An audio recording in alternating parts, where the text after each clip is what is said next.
Okay, my force feedback is not active.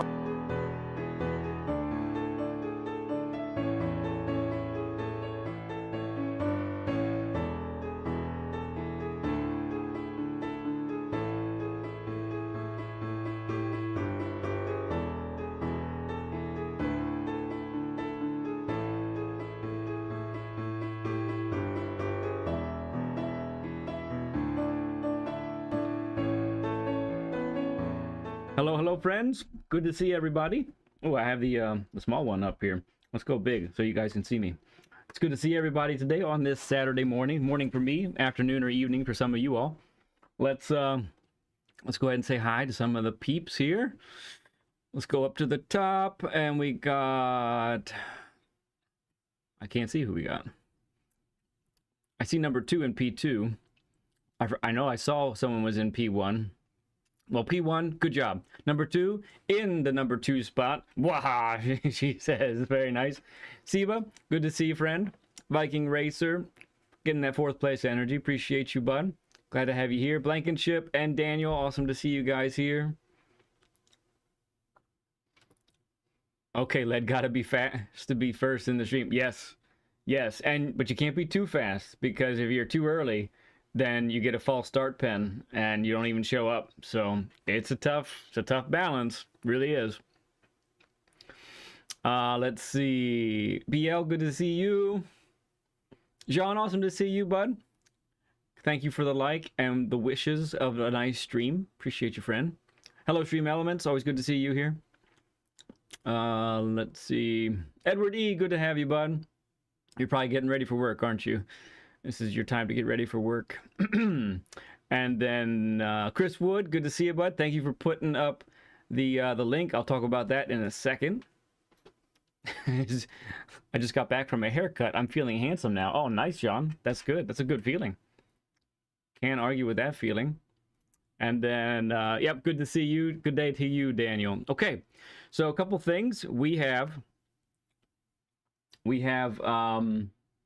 some fun stuff going on today, but we also have an interesting situation. So we actually have an internet outage, an unscheduled outage today, and we're still within the window of when the outage could happen. So if the stream, for you guys, if we get the outage, the stream will freeze. You will hear nothing, and nothing will change on the screen.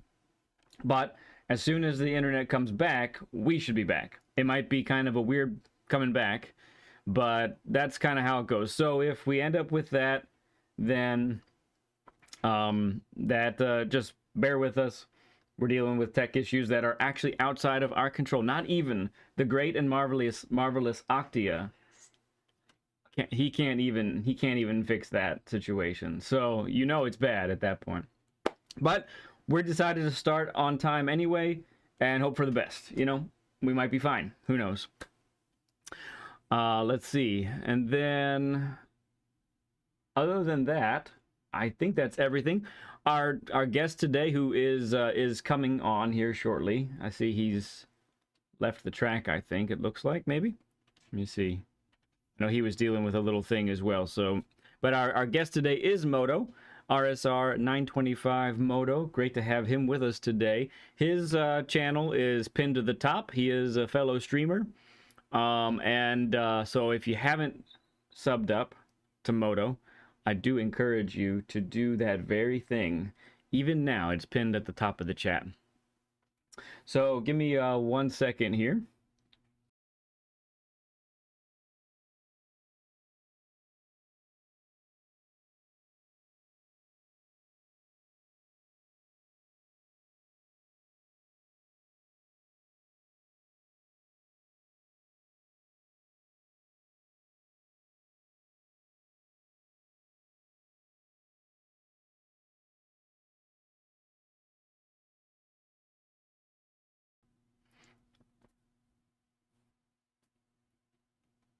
I gotcha. Okay. All right, Moto should be with us here in just a moment, everybody. Just 1 second.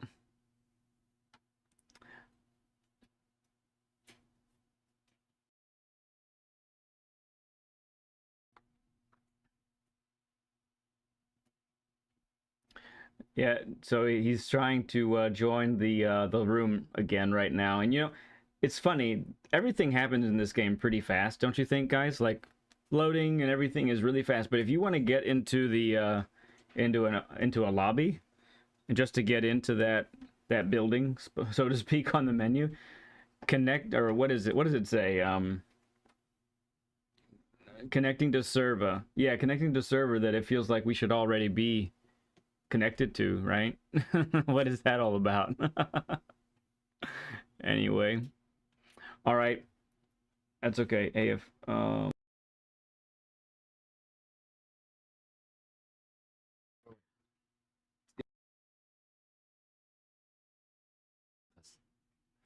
All right, Moto, are you ready to say hi to the folks?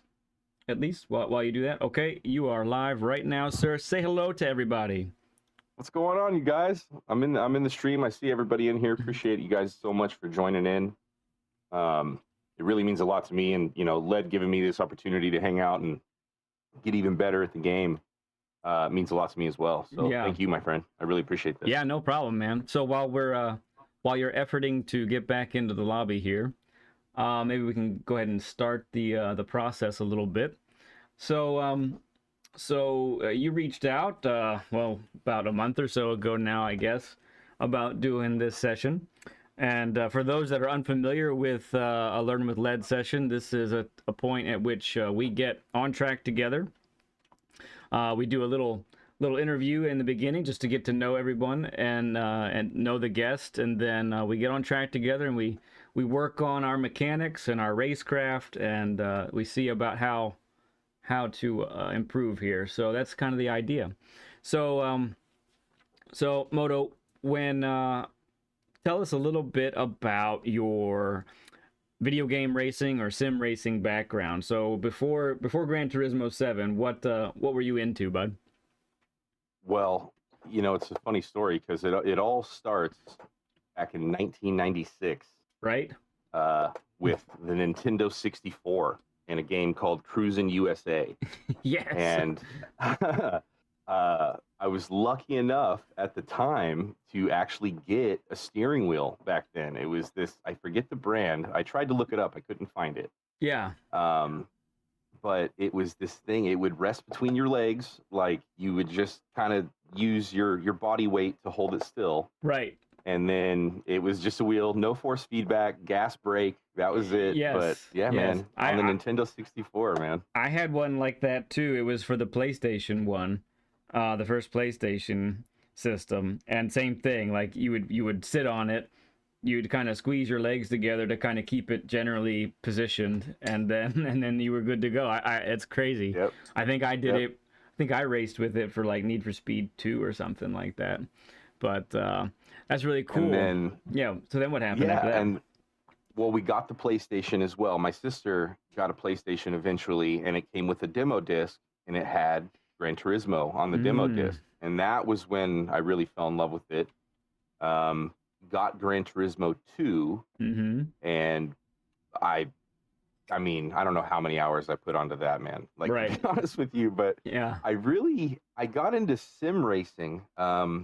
It was when I got out of the Army. I was, cruising YouTube one day, and I saw this guy driving, on a video game, but he was using a wheel, but it didn't look like an arcade game. It didn't look like he was sitting, at Dave and Buster's driving a game. It was like, man, this guy's like sweating right now. Like what is he doing? And his name's Jimmy Broadbent, and which many of us are probably familiar with. Yeah.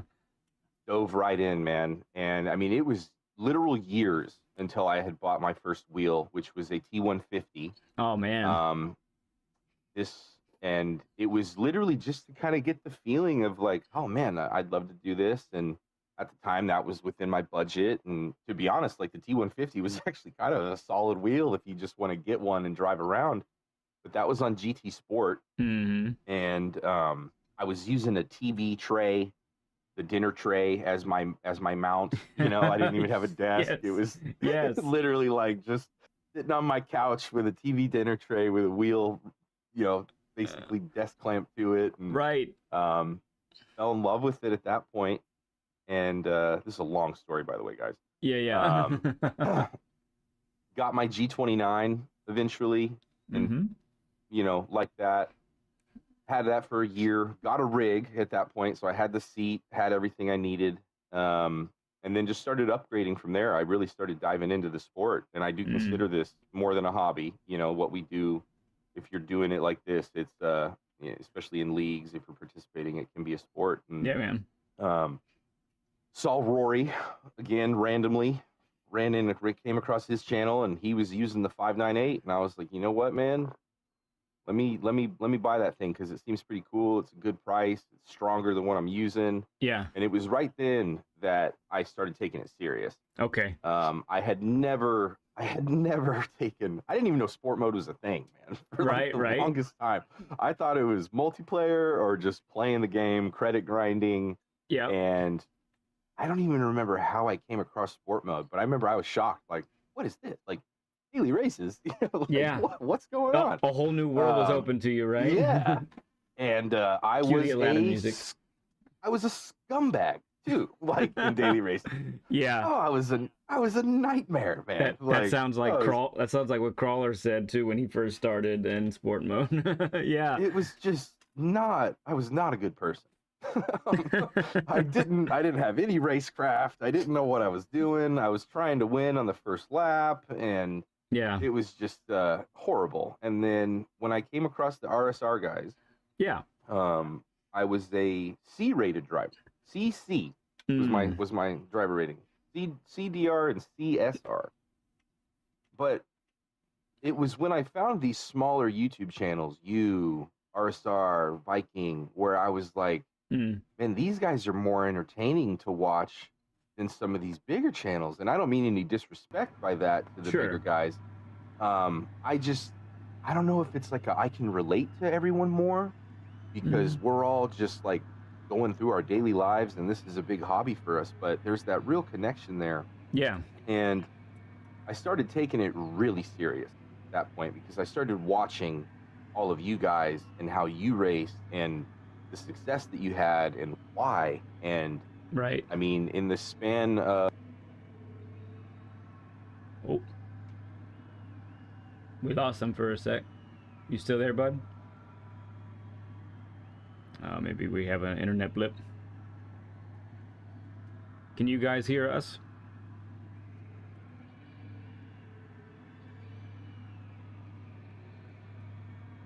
It didn't say he disconnected, and there he goes. Oh, that means... well, that's my bad. Oh, what happened? For not making sure my mic was charged.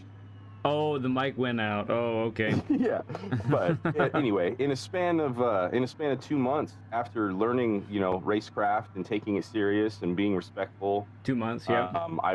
I went from a C to an A, Yeah. and then back to a B. Now you hung out on B mentioned for a little bit. You mentioned though some of that drop was because you were having issues with the wheel, correct?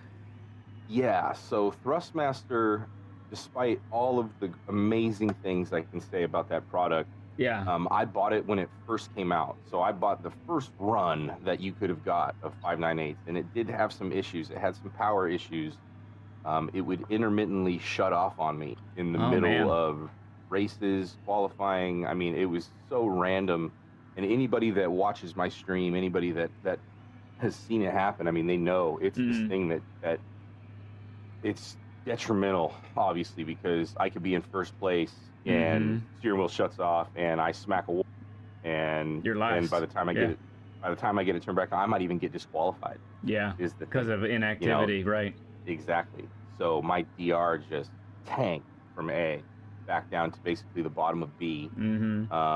I worked through it though. I persevered through that, and I was really waiting on Thrustmaster because I had my warranty, and I kind of had to battle with them a little bit before they finally said, okay, you know what, we're just going to replace it. Okay. Which they are, but I ended up going with a Moza. In the meantime, I just figured, you know what, I think I'm at the point now where I can get a, I would say, heavier duty setup where, to be honest, at this point, I don't have to upgrade anything. And, I'm good. I'm set in stone now. Gotcha. Yeah, no, it's a good product. Since then, you know, I've got my A back. I'm in AS, and right now, man, I'm just trying to hang on, dude. That's really it. Yeah, gotcha. Awesome, man. I think that's, you know, we all have had some of those equipment issues and sometimes equipment failures, and even when it's working, I've noticed that even when it's working perfectly, just because you know that in the back of your mind this could go wrong at any moment, it's terrible. It even affects your performance then, because you just don't know. It's incredibly distracting. Yeah. I mean, you're not solely focused on the track at that point. It's terrible. And so you're just not going to be as good. And I totally feel you there. And I empathize with you, because I didn't have a shutoff issue. I had a pedal issue, but even that in the back of my mind was just killing me. Really quick, I need to say hi to a few folks. I want to say hi to RSR Neighbor 050. Good to see you, bud. And then Skelly GT, awesome to have you here as well, my friend. Appreciate you boys stopping in. And LVP as well, thanks for coming in, man. Awesome to have you guys here. Yeah, so really, once you got serious, it appears that you made the jump from, you know, where you were as a C rank driver up to A pretty quickly. And right now, you know, this is pretty recent history that you've gotten the Moza, correct? So very. Right, so you don't even actually know your full potential yet as far as what you can accomplish with this system with your experience. But this is cool. This is a cool opportunity here that we have to kind of see what you look like and all that. But before we start going around the track, you mentioned to me, let's talk about this now for a moment. You mentioned to me something that you wanted to really work on was your, if I remember correctly, you said your race pace consistency was important to you. Like you feel like that's an area that you need to improve on a lot, right? Correct. Yeah, so, and that's specifically due to being in A lobbies. It's just keeping up with these guys, because I mean, sometimes I'm thrown into a BS A mix, sometimes it's A plus, you know. So just to be on the competitive edge, you know, that's the real thing, is nailing laps and being locked in for that entire race. Right, gotcha. Okay. Well, we'll see what we can find out here. We'll get on track and start rolling around in a moment. But before we do, gotta ask you about your handle, your 925 Moto. What does this name come from? So it's kind of silly. So when I first started my YouTube channel, I was riding my motorcycle and making moto vlogs. So because I was making moto vlogs, it was moto, you know, and then I'm like, well, I can't just be moto vlog or anything like that. And I lived in an area, California. My area code was 925. Okay. So I was like, well, Northern California-based motor vlogger, so I'm 925 Moto. There you go.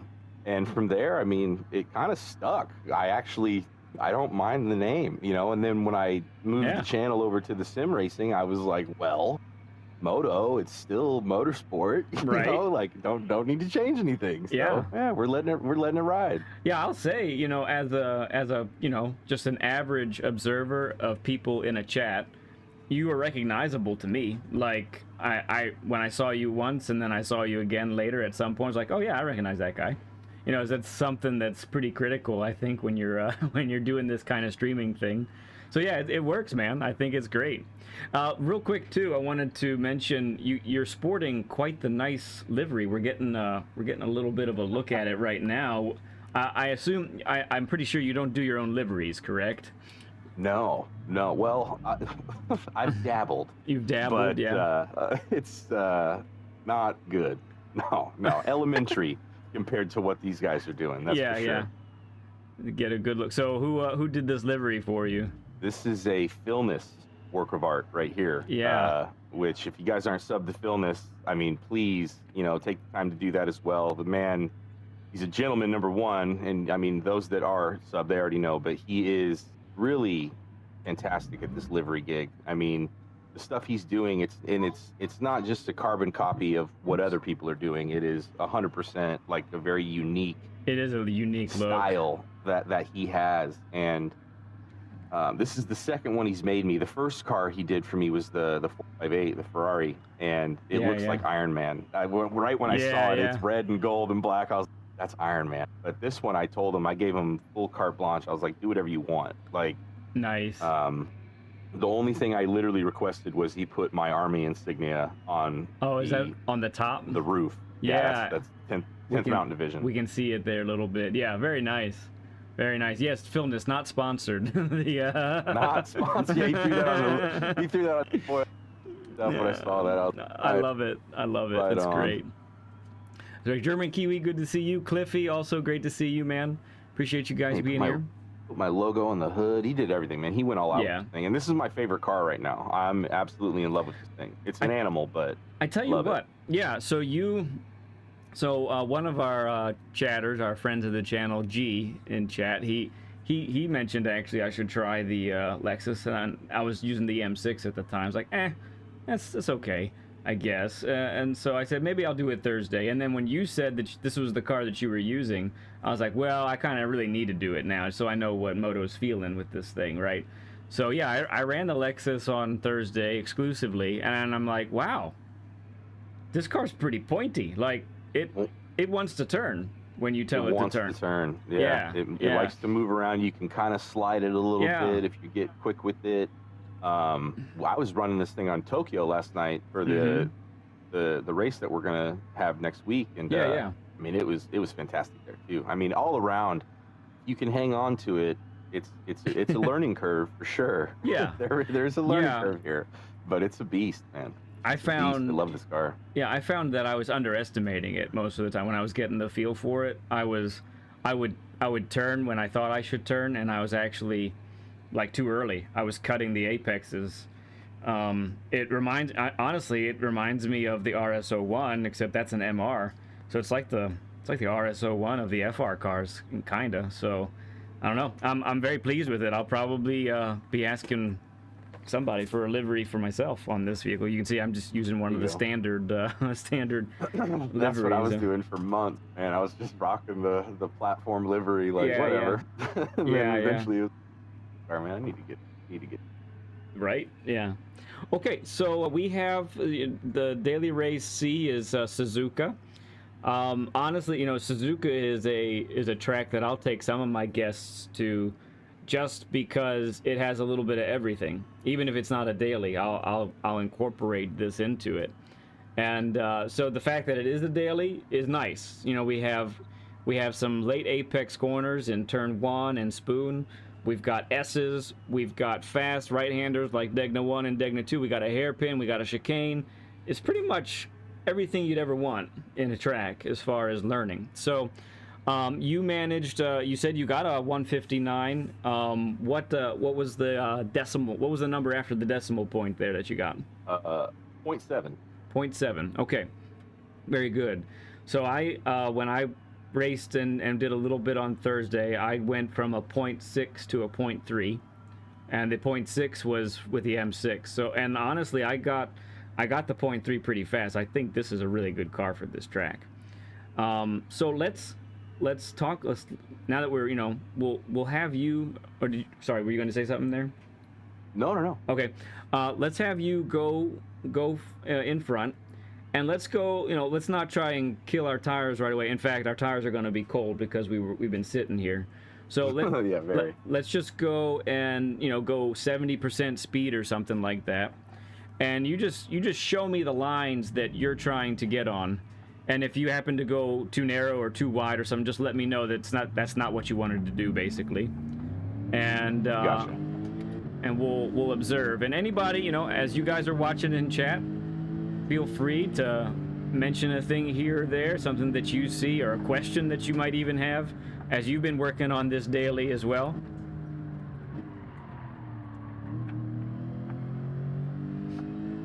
And we'll all be learning together. Go ahead. A little wider there. Turn 1 is kind of scary for that, though, isn't it? A little bit, and I mean that's the one thing is you have to push for sure, but it's just that late apex through there that can throw people off. Yes, for sure. Both turn 1 and Spoon are really odd corners. Yeah, Spoon. I was going to talk to you about Spoon specifically. Okay. Yeah, we'll see what you're doing in all these sections. Is Spoon kind of what you feel the least comfortable with, or is it? No, it's just because of the gearing in the Lexus. I'm going third, second, third, and I didn't know, like, am I supposed to hold third and just ride it out, or is that for the second for rotation? Is that ideal? Right. Okay. We'll talk about it eventually here. Just get the feel for what you're doing. Needed to go way wider there. Yeah. Yeah, because now you're wide at the wrong time there. Yep. It's funny, sometimes purposely going slower than you normally would can actually mess you up. What is happening? So I can take 130 flat, no lift. I've managed to do it a couple times, yeah. Which is pretty whack that this car can do that. It's right. Just plant it. Gotta turn in just at the right time, but it's doable for sure. Yeah, because you don't got to even get the tires dirty. No. So, I mean, based on the lines that you just saw, like, what, is that the optimal? I think so. Essentially, you know, so like you were saying, you want to be wide at turn 1 here as you come in because you'll get the car straighter sooner. I do want to ask you about the S's here. So what are you doing as far as the S's is concerned? What are you trying to do, basically? Third gear, I brushed the brakes. I tapped the brakes entry into the S's. Okay. To that left, and then I tapped the brakes into the right. But other than that, it's on at that point. I'm on the throttle. Really, the rest of the way? Yeah. Not full. I'm not like giving it the beans, but I'm on the throttle. Okay. Ooh, I'm going in the dirt. Interesting. So I'll tell you what my approach is for the S's. My approach for the S's is left is lift, right is brake, right is brake and downshift. So you're in fourth. Nope. I'm toggling between third and second for the S's. Okay. So yeah, so left is lift only, no brakes when I'm turning left, and then I will downshift. And the reason for that is, and once we get to the S's here in a little bit, I think we'll stop at the S's and talk about it. Yeah. The S's, especially, you know, some S's are brake at the beginning and full throttle all the way out. These are not quite that, because if you try that, you will fly off the track. So you have to treat these S's as a setup. You got to set yourself up for the next corner. If you get off even minutely, you'll end up off the racing line and very slow. So we'll get to turn 1 eventually here, but let's just talk about the S's for a second, because honestly, there is a lot of time in the S's if you do it correct. Well, and so even getting my 0.7 that I got, I knew, like, man, I'm leaving so much on the table. Like, gotcha. So much. Yeah. So Let me get next to you. You're good. I'm turning pretty much where you were right there. That's what I'm turning in, and if I can't remember if I'm up in fourth or not. If I'm up in fourth, I'm downshifting to third, and I'm yanking the steering over, because in third gear I'm trying to cut as much of this as possible. Okay. This is where I want to be, right here. Sorry, I should tell you when I'm stopping. So yeah, I'm trying to be all the way over here. Preferably, I want my inside tires to even touch that green there. And this is to set up the next turn. So as I'm coming here, I'm trying to be over on this part, and I'm downshifting to second while braking in. And what that's doing is it's keeping me nice and tight on this, so that what I don't want to happen is I go too wide on this turn, because I need to set up for the next left-hander. Okay, so you're not really hitting the curb then at all, right there. On the left, no. I want to be right here. Gotcha. And so if you keep it tight on the previous S, then that means you have a nice wider entrance for this left-hander coming up. So I do believe I exit in third, and then I will get over here, and I'm lifting, but I need to turn early enough. So I didn't come to a full stop, but I need to make sure I turn early enough, because but not, yeah, this is a tough one, honestly. If you turn left too late, then you're not going to make the apex. You're not going to clip the apex. If you turn in too soon, you'll make the apex, but then you won't be able to maximize the throttle on exit, because you'll end up going too wide on the right. And actually, I was dealing with that a little bit. That's one of the mistakes I was making a little bit on Thursday. So I should be full throttle right here, right? Okay. And make the corner. And now this is where I get super aggressive. I'm down to second gear, and I'm yanking it over to the right. And ideally, if I've taken it exactly how I want, I maybe go this wide right here. This is where I'm at my slowest at this point. Okay, and then you're back on. And then I'm back on. And with this car, I think second is right, because you get a little more rotation, accelerating out of second. And this is where I was playing with that last night, where I was using second, but then rolling back up to third, and then at some point I started staying in third. Mm-hmm. So you're saying you go around this entire right-hander in second gear. Yes. Yep. And it is a long gear in this car. So it is. Yeah, it is. And again, the reason we're staying tight is because we need to set up for the next left-hander. So the reason to stay tight is we don't want to be too wide. I want to be no wider than this right here when I get to this part. Okay. I'm in third by now, and then I'm coming over to this part, and I'm lifting in this region right here. No brakes, just lift. No brakes, just lift. Again, left is lift, right? That's my motto for the S's. Left is lift. So I'm in third. Okay. I'm in third gear. I do want to, but I should be full throttle by now, even if not even earlier, and I should be able to make the corner if I've made the correct entrance to it. Any questions on that? Is that sounds a little bit different than what you ended up doing, right? Well, through here, the whole left is lift is the only thing that is not, I would say, foreign to me. Just what I wasn't doing. I was just lightly brushing brakes and then going full tilt through it. I mean, I'm buried all the way up the hill through the next, left and into the next right-hander is where I'm gonna be, getting off the throttle. Gotcha. So I forget who I was watching. Man, who was it? I can't remember which streamer it was.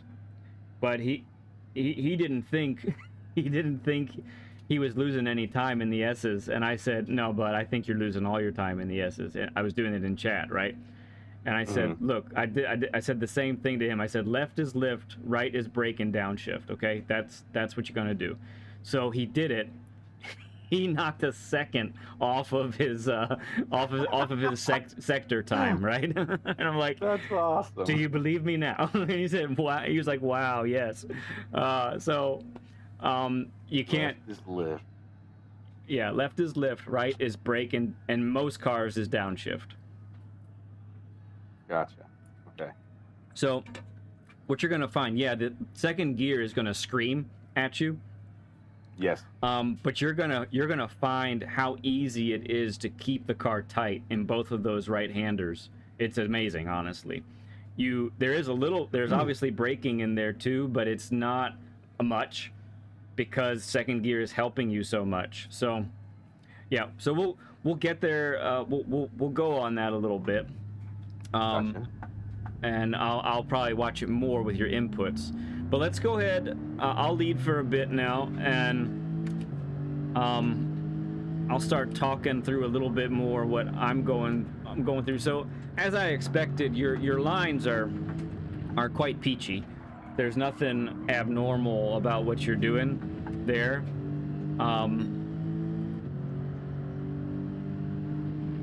The hairpin can be kind of tricky. Is there anything interesting happening to you on the hairpin?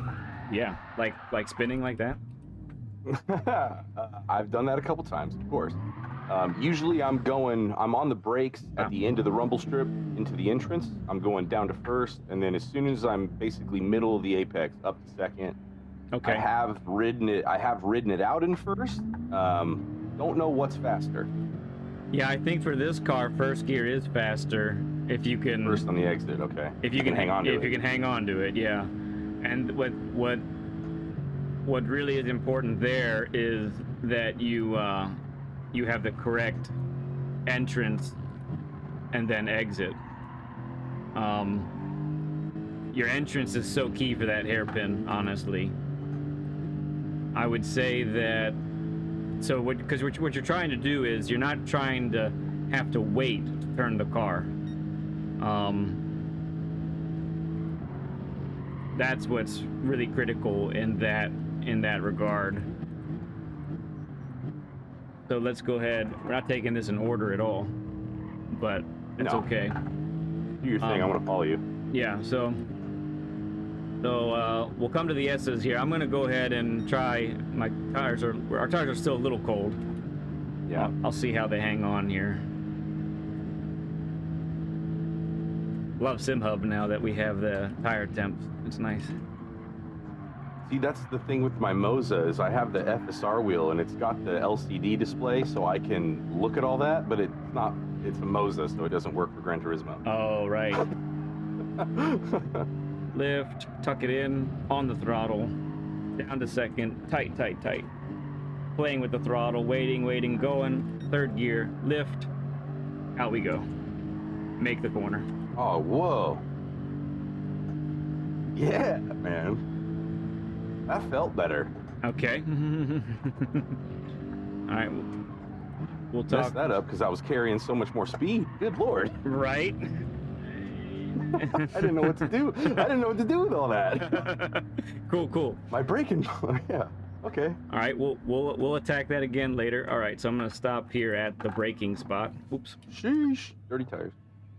Real quick, need to say hi to Vizeric. Good to see you, friend. Daniel says, I'm listening and gonna put into practice. Don't tell my friends why I'm faster. You got it, Daniel. We won't say anything. Blanket Ship. Down low.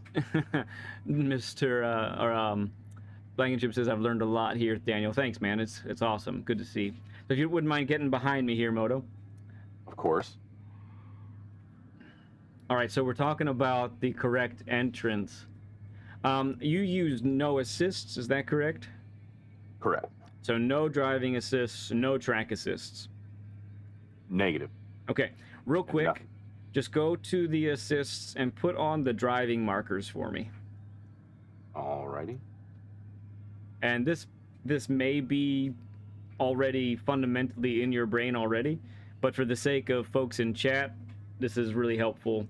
So I leave the driving markers on, not the driving line, but the yellow markers themselves. Yeah. Because they help me know where to put the car. Where the game thinks the apex is, at least. Okay. Okay. Yeah, that makes sense because they're not always right. Yeah, they're not perfect, and sometimes they're dead wrong. But I do find for apexes, it's usually pretty good. So look at where the driving marker is for the apex there. Pretty deep into the corner. Mm-hmm. It's way around there, right? Yeah, three quarters of the way through it. Yeah. So I want you to remember this for all tracks, okay? Every track, every corner has an apex, and that apex is generally where you want to be at your slowest. Gotcha. You do not want to be accelerating ever. You don't ever want to be accelerating after an apex. If you have to wait to accelerate till after an apex, that means you've entered incorrectly somehow. So let's do a common line for this hairpin that is really slow, okay? Let's do it. Gotcha. So we're coming in, we're under braking, we're down to second, down to first. I'm gonna turn now. Okay. And I've even seen people. Oh, already. Yeah, I can see it already. So my momentum's carrying me beyond the apex, and now I can't get on the throttle until I get this car to turn. Yeah, we gotta see the track in front of us. Or if I do, then I end up spinning because I have such a steering angle required to make the corner, right? So what that is, that's a narrow entrance that we have to wait for the car to rotate, and it's exceptionally slow. Now that line might actually be necessary in defending a corner, right? Sure, in race, yeah. In race, yeah. But if we're by ourselves in race, and we don't have to defend, or we're time trialing and trying to get a good quali, that kind of entrance needs to be eradicated from our concepts. Okay, so let's back up. Let's go back to that braking zone, or braking point rather, and let's talk about a much better line. And we'll also test our backing up prowess here. Yeah, I'm in third person right now too, so this is foreign to me, man. Oh, nice, very cool. Some people like to call that lead view. I feel like it is the lead view. I feel very awkward about that. It's not like I invented the stinking thing. You're one of the only A+ guys I've seen that uses it, but we've talked about it before. We don't yeah, sure. Oh, Valerio Gallo, World Tour driver, and Baptiste Bavois, they both use chase cam. They do use chase. That's right. So it's doable. You three are the A+ drivers I know. Yeah. I know we have some folks in chat that have said that they use this view as well. MF Wesley, good to see you, friend. Awesome to have you here. All right, so let's look at the correct line, and I'm going to talk about braking and downshifting. Okay, so gotcha. Now this is a very tight hairpin. It's not a huge braking zone because we actually haven't gotten too much speed from Degna 2, really. So there are definitely some bigger braking zones. But so we're in fourth or so. We're downshifting to third, downshifting to second, right about here, and we're looking for a late turn in. So we're turning right about here. And as we're turning in, two things are happening. We are slamming it down to first, and this is where trail braking has begun, okay? Got it. So we're trail braking in. We are still decelerating, and that is what the trail braking is doing. It's maintaining the grip on the outer wheels, and it's allowing us to dive into this corner so that we are at our slowest right about here. Now, in a perfect world, with a perfect driver and a perfect car, as soon as you're done braking, or as soon as you're done trail braking, you should be able to get on the throttle right afterwards. That's the objective. A smooth transition between trail braking, and as soon as trail braking is over, we're on the throttle. Maybe not fully on the throttle, right? Especially for a tight hairpin like this, but at least we have begun to get on the throttle, and we should be able to get towards 100% throttle as we're coming out. And I feel like that throttle input in this car is going to help with the grip and stabilization of the vehicle coming out of that corner right here. Yes. If you do it right. Correct. Real quick for our friends, I know there's a delay on the stream, so I don't know that you'll be able to see this real time, Moto. But I do want to show everybody this with our Apex visualizer. And let me get it turned the right way. So real quick, friends, so take a look at this. So here's a turn. We're going to take it to 180 degrees, which is exactly what this hairpin is. And I want you guys to see this line from an overhead view. So we're We're braking in a straight line, and as we start to turn to the left, this is when we're starting to trail brake. So right here is about 90% braking. Right here is about 70%. Right here is about 50%, and on all the way down. So that when we get on the throttle, it is in this region right here, and we can make the corner without any drama. If you end up with a steep line, you know, if you come in like this, as I can sort of demonstrate with the pointer there, and you're hitting the apex here, well, now you're at your slowest here, and you have to stay at your slowest as you wait for the car to rotate, or you end up on the throttle here anyway, and it takes you all the way out here, and perhaps even off the track. So physically, the car, this is what the car can do the best. That's what this line demonstrates, okay? All right. Let me get back to our regularly scheduled view here. But So yeah, you want to like hook her in there, toss it. you do, yeah. And the trail braking allows for that grip to be maintained. So a mistake that a lot of folks will make is they load the outer tires and they unload them, and then they load them again. Did I say that clearly enough? Where you're loading the outer tires with weight, and then because of your steering and your braking, then you unload them, and then you tighten the steering wheel again. Yeah, And- it's and now way too much action on the outside. Yeah, at that point. the car's not going to do it. The tires are going to say, yeah, whatever, we're not gripping like you want us to. Sir, I can't do that. Yeah. And, you know, it's awesome. This is a video game. It's GT7. It's Gran Turismo 7. But it's that precise. You know, the game rewards you for proper trail braking. And by the way, so the best in the world, what we just demonstrated for that hairpin, that's what they're doing every time, all the time. That's how good they are. Any questions? Is that any different from how you've been approaching that, or is there? Massively. Yeah, Really? I've been taking the bad line through there. Okay. Yeah, The bad I've just line. been kind of forcing the car through there. You know what I'm saying? I'm just kind of making it do what I want, even though it's screaming at me saying I can't do that. It's Okay. like, well, do it anyway. And so, yeah, I was spamming the retry button last night, boys. Gotcha.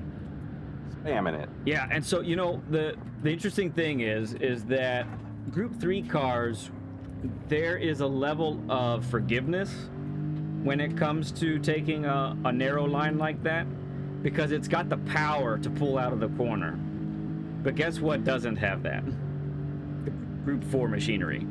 Yeah. Group 4 will punish you with very poor exit speed if you decide to launch it straight into the apex with no, you know, with very little trail braking. It's not going to like you.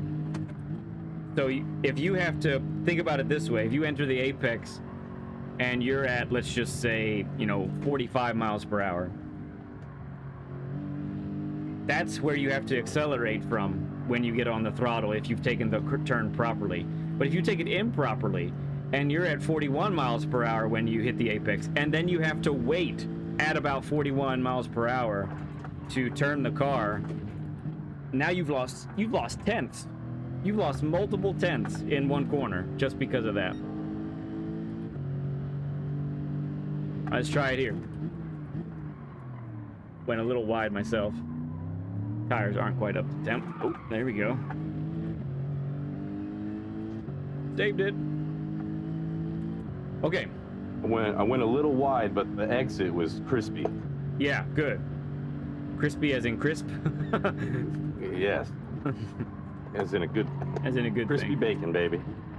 Oh, yeah, we got on the green stuff. And Love it. Love it.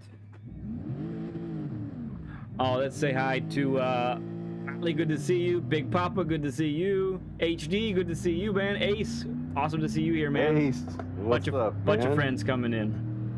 Legends up in this chat right now, dude. All right.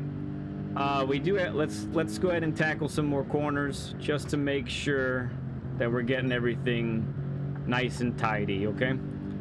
Yeah, yeah. Let's talk about the chicane since that's next. A lot of time in the chicane. Coming to a stop here. So braking point is like at the imaginary, in between the imaginary 125 and 100. They're Yeah, about. I'm about here. Okay. Yeah. When I'm on them. Okay. I feel like if I've taken if I've taken 130R really well, I probably am braking where you are. If I haven't taken it so well, maybe more about where I am. Okay. I want you to take a look at the map. We have basically a chicane, which is a 90 to 90, okay? Yeah. So it's not the tightest chicane in the world. There are definitely tighter ones, like, what's it called? The one at Spa, right before the start-finish straight. That has some significant tightness there. So basically the desired line here is we're braking. We're doing a slight late turn in. We want to crush this apex, right? I'm gonna stop right here. So we want to crush this apex, but we don't want to automatically dive to the next apex. We need a little bit of room to get the car turned over to the left and being able to get on the throttle. So we're on the throttle right about here, and we're going up to second. Right here is a little bit of a lift. We're still in second, but we're lifting, making sure that we're going to make the corner. But essentially, we were able to accelerate out there. And yeah, I mean, if you can handle it, you can be all the way out here. It is a part where you want to be abusing the track limits. Now, the car may make you pay if you end up over there. Depends on how well you can catch that slide. Yeah. Okay, turn one. Keep things moving along. So turn one can be taken. There's no one way to take this one. I do see a few ways, so I'll tell you what's most comfortable for me. And I will say that we're gonna stop right at the 50 board here. I will say that the Lexus is so much more forgiving in turn one than the M6. The M6, man, the back end wants to just say goodbye. We're out of here. But under braking here, this is quite nice. So the best in the world are turning and then braking as they approach the apex. I found that I wasn't quite able to do that. I'm maybe 25% braking as I turn in, and I downshift to fourth. How about you?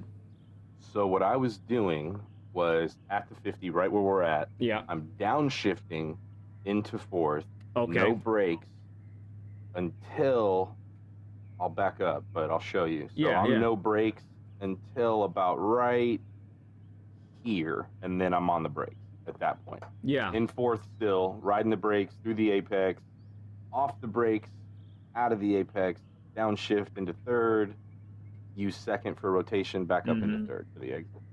Okay, gotcha. So let's see. The only thing I would change, and I think you're capable of doing this, is an exit in second instead of third. I do believe that second gear is really powerful in this Lexus. And I was seeing the top Lexus Ghost as well sort of demonstrate that as he was exiting in second all the time. Now, of course, you have to be able to manage that. That's a whole lot more wheel spin. So I understand if there is a lack of comfort there. But I think that is how you maximize accelerating for the Lexus. Gotcha. Okay. So I think like you said, you're going tight, wide, tight essentially is what we're going for. So we're here, we're downshifting third, not full braking, No. Making the brakes work. Here. Yeah, making the brakes work, because it's really what makes it tough is you have to turn and you have to be on the brakes. You're trail braking the whole corner. Yeah. Now, it's weird. With what we just talked about with the hairpin, where do you think we should be on the accelerator by? Go ahead and put your car where you think it should be when we're on the accelerator. Maybe not fully, but at least we're starting.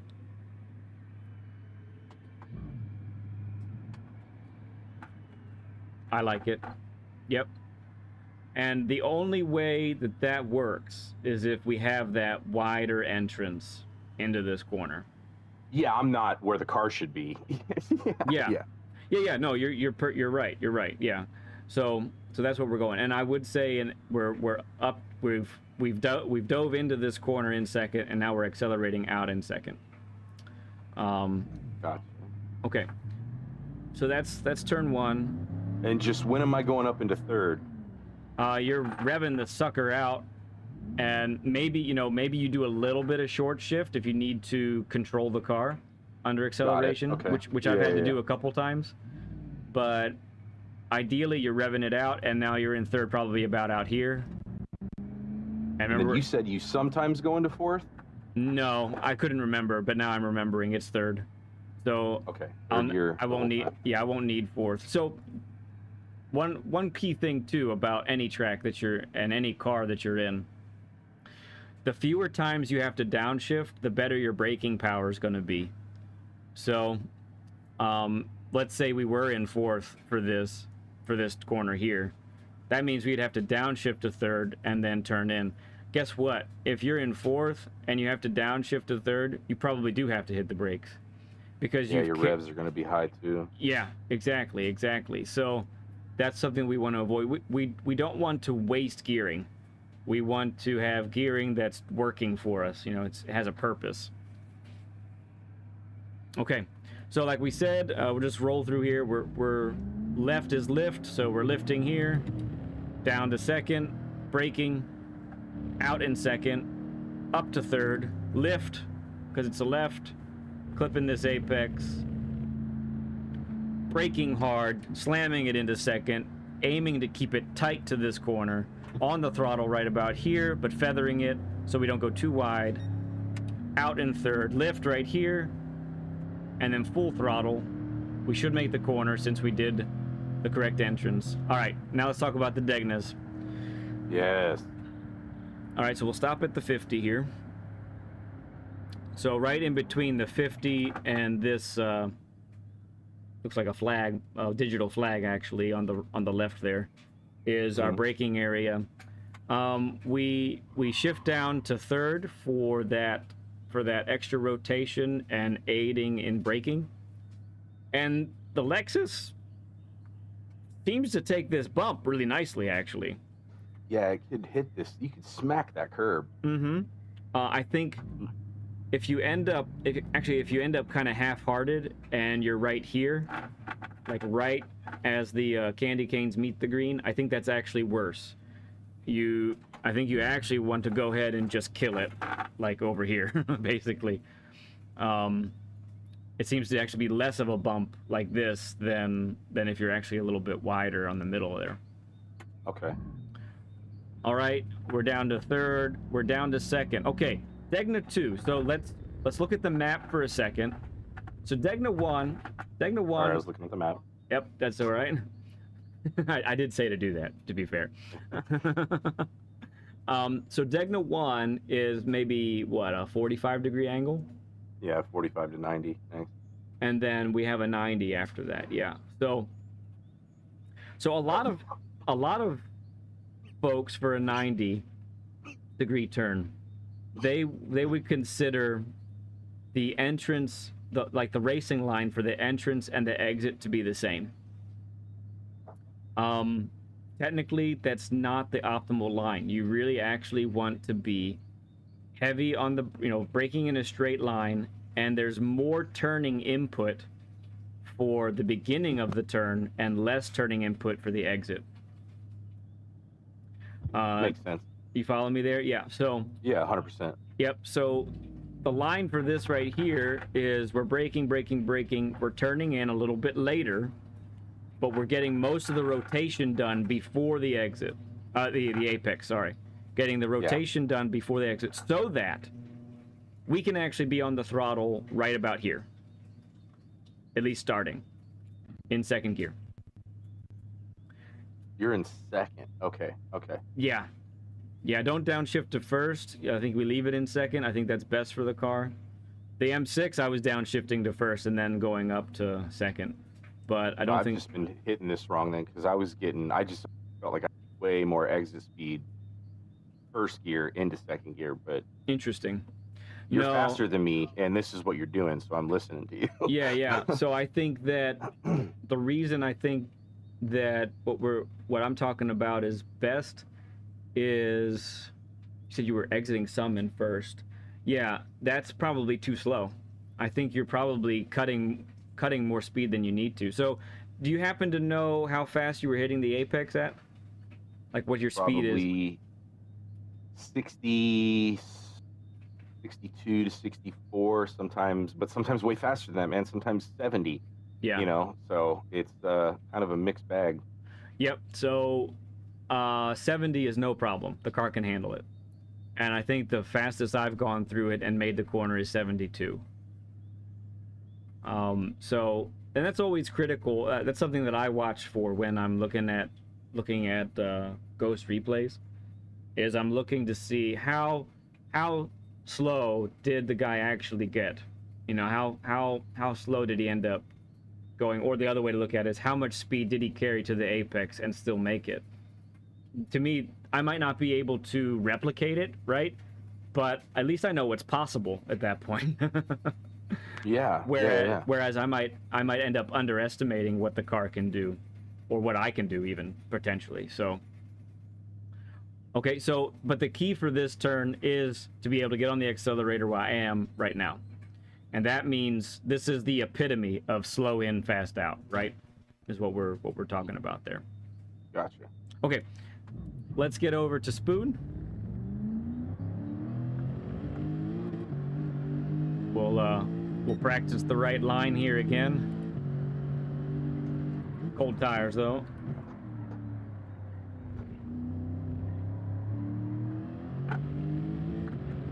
That's so much better.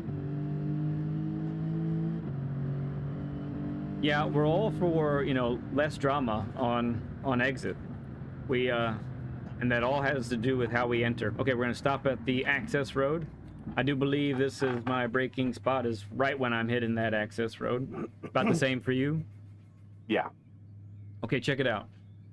Let's talk about how you've been approaching Spoon. What have you been attempting to do as far as gearing and braking? Third gear on entry, down to second, basically at the third or at the third corner marker where we see off to the left. That's where I'm going to be rotating the car into the next. You're using second to do that. Yeah. Correct. Okay. Up into third on the exit. Okay, got it. So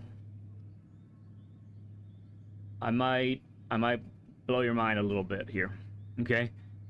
So I dive in. I think I was always fastest when I dove into this first part of Spoon in second gear. Okay. What that really helped me to do was get that rotation that I really needed. Now, I think there are some people out there that can do third and get everything that they need. But what I found when I tried to stay into third was I was missing the apex. I was a little bit wide of it, which compromised the next part. So when I'm coming into here, let's go ahead and mimic it. So I'm coming in third. Now I'm down to second. It pulls the car in, right? And I'm gonna stop here for a moment. So I'm good if that's my line right there, but I don't mind if I actually get the car into the grass a little bit on the apex as well. Because what that's going to do is as I'm exiting now, and I'm coming all the way, I do go back up to third, but I'm trying to get this line right here and get a nice late turn. And now I'm in second, letting the car come in. Under some braking, not full, just some trail braking, so that my objective is to get on the throttle by this point. Okay. And if I've taken the corner wide enough, I can almost get full throttle at this point and still make the corner. Man. Okay, yeah. So this is really where I was struggling, because I see just where your car's sitting that, yeah, of course you can be on throttle right there. Yeah. It's just gonna spit you right out. Yeah. Yeah. And the car, and I'm exiting in second, by the way, as well, unless I'm feeling squirrely. I mean, you know, when you're on the hards in the race, it's totally different. Oh, yeah, of course. I will say, when you're on the hards, those downshifts are even more helpful than when you're on the softs, because it's helping you with that lack of grip that you usually have with the softs. It helps you keep the car tight, especially here at this stinking corner. The extra downshifts were really helpful to deal with that first apex, and then try and keep the car tight for this part of spoon here. Does that make sense? 100%. Okay, I'm gonna go ahead. It's just I'm kind of kicking myself right now. Like, man, I was just kind of forcing the car to do what I wanted it to do, and I was driving, I think, way harder than I needed to. Then at that point, like, Yeah. Let me ask you a question. Working too hard. Do you find that you are better? Do you think Group 3 is a stronger combo for you than Group 4? Most of the time, yes. Okay. Although I've been making it work for me this week, but yeah, usually I'm pretty glued into Group 3. Okay. What about Group 2s? I know we don't get that too often, but have you messed around with Group 2 at all? Yeah. How? I like Group 2. Okay. How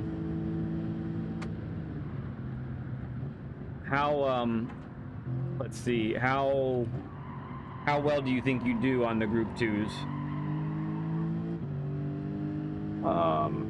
Fairly decent, I would say. Stronger I than... mean, we don't really drive enough to have a real, I think, gauge on it, but Yeah. I mean, strong at least. Yeah. Okay. But I would say just off of practice alone, Group 2 and Group 3 and Group 4 are going to be stronger than Group 2. Gotcha. Probably just off of muscle memory. Yeah.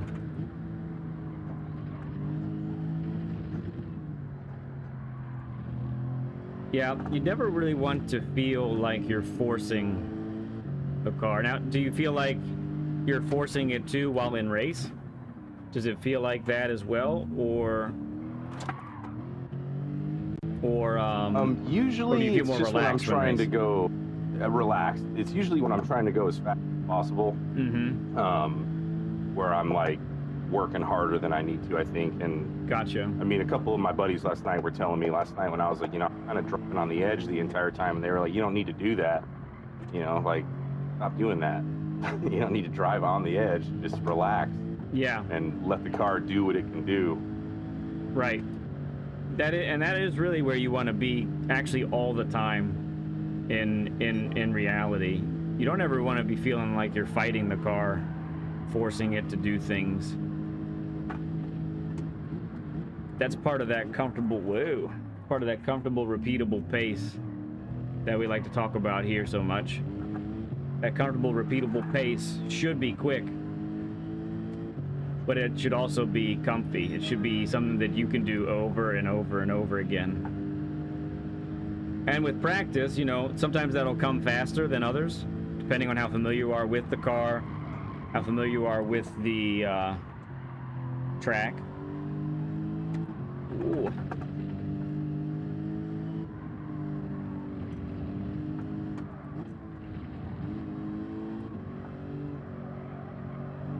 Oh yes, felt good. Getting these tires up to temp a little bit here. Lift on the accelerator.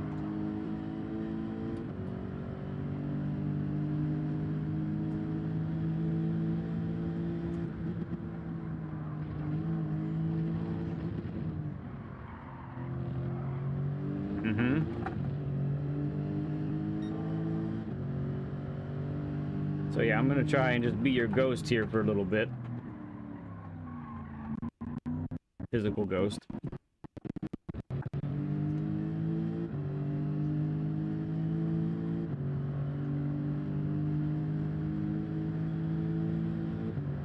Sorry, friends, as we go silent a little bit here. Second gear, nice and tight.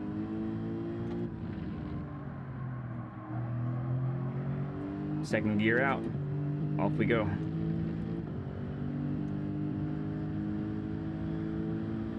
So what I'm trying to do here with you, Moto, is just try and get you comfortable with some of the new stuff that we talked about. Yeah. As I go wide again. Yeah, tires still aren't quite up to where they need to be either, so don't feel too bad about some of that. They're getting there.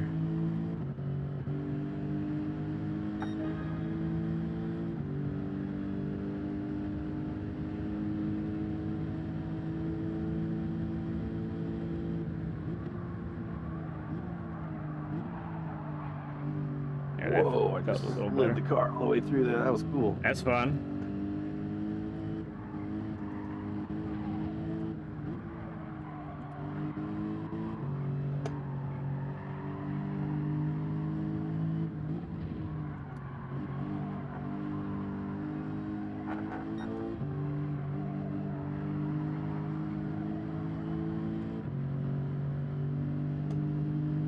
Bill Nez, what's up, friend?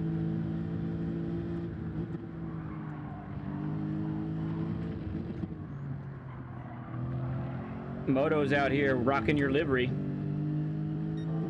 that you made for him. The work of art.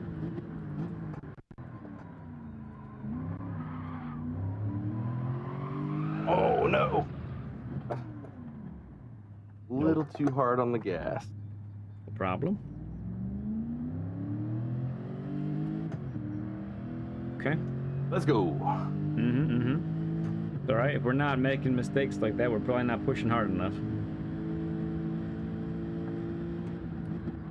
Down to second.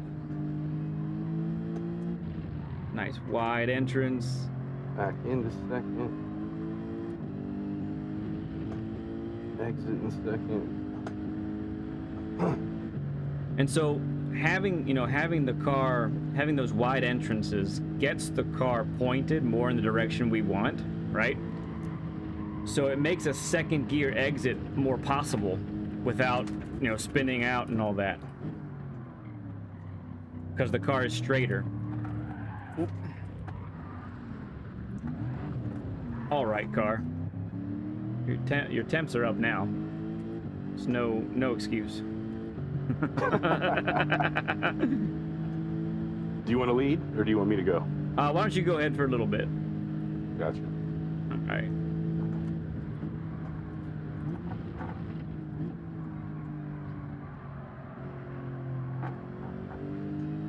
All right.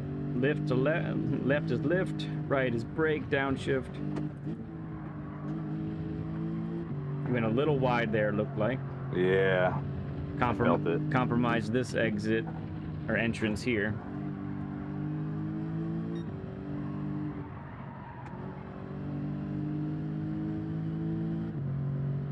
Panda Cookie, hello.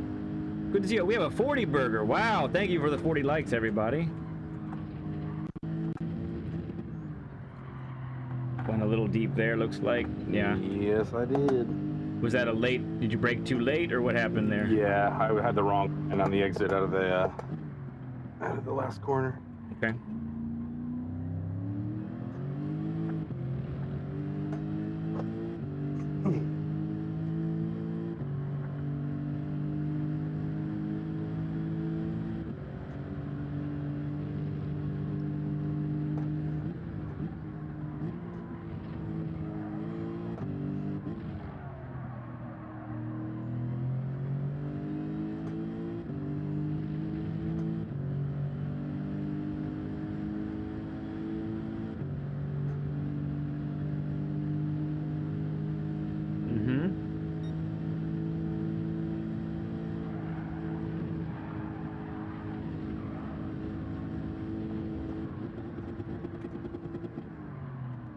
Man, I am overshooting that.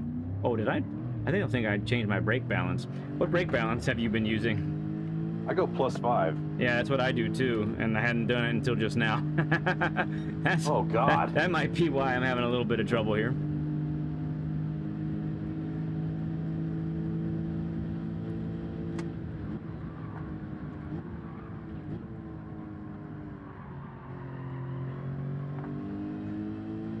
Okay.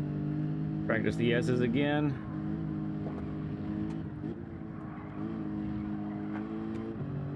Oh my God, that was so much better. Yeah, man. Keep it tight. Try and keep it a little tighter than that on exit. If you Okay. if you sacrifice a little bit of speed on that right-hander on the exit, you're gonna have so much more speed at this spot right here.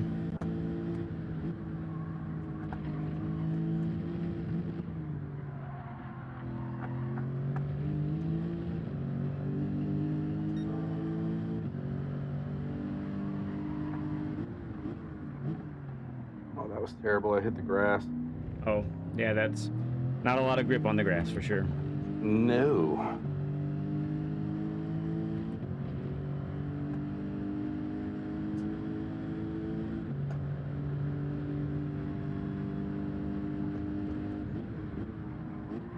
Went way too wide. Did you use second? Yes. Okay. All right, I'm following your directions to a T in terms of gearing. Just making sure.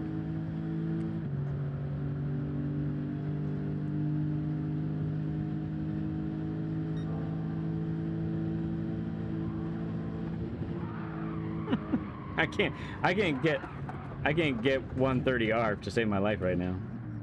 I don't know what's going on. I'll say it feels a little different in the lobby than it does in the daily lobby. Yeah, and that's probably true. There's something probably different. I definitely didn't match everything perfectly. Yeah. All right, let's go one more time around, and then I think we'll do. We'll go ahead and do a share screen, and I'll watch your inputs.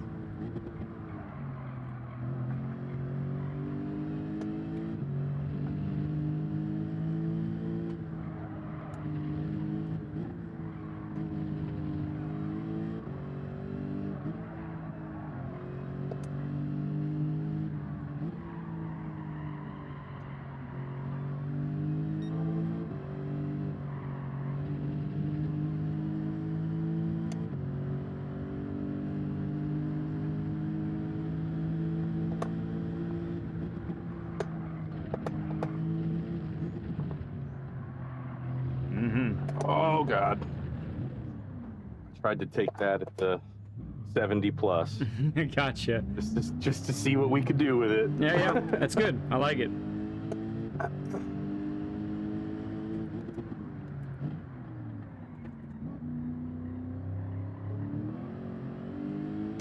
I need to angle the car more. I'm not turning in enough. The game might have given you dirty tires there too.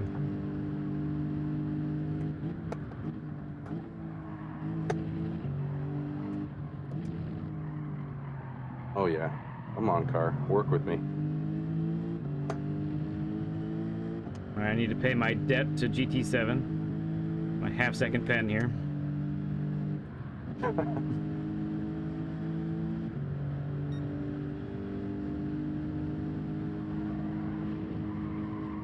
Yay, I made it!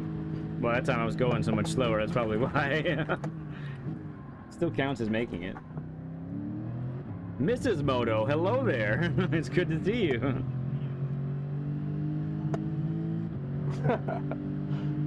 Right, so. All right, let's go ahead and exit the track. And let's go ahead and put you in the actual practice for the daily. Go ahead and leave my lobby here. Okay. And I'm gonna close this lobby. Let's hang up on Discord, and then get on PlayStation chat, and we'll do it that way. Okay, so give us just a second here, friends, as we transfer over. So we can't do a share screen on Discord at the same time. So, all right. So let's go ahead and leave this. All right, I'll see you on the other side. Cool, man.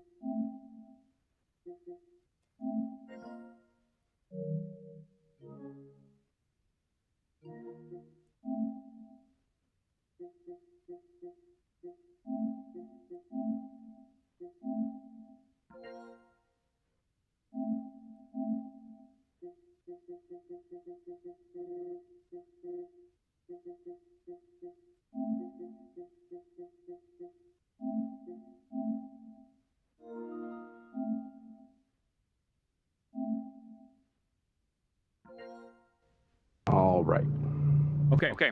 Very good. And if you want to go ahead and send the share screen, and I'll accept that.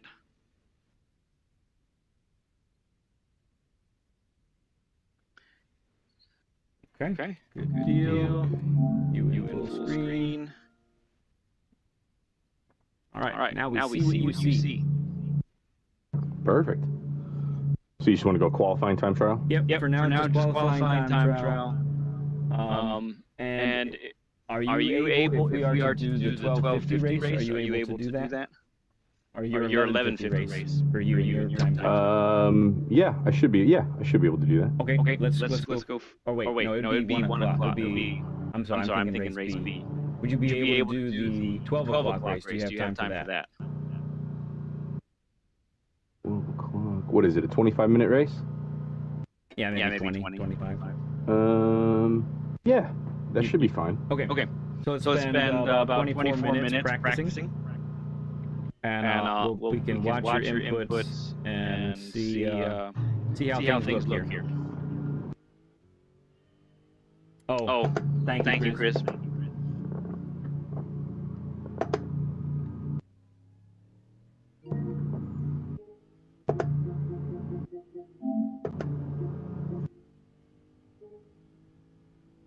Oh.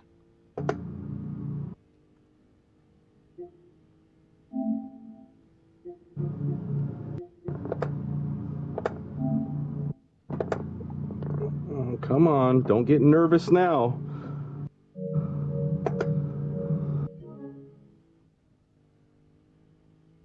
Okay, is there an echo now, everybody?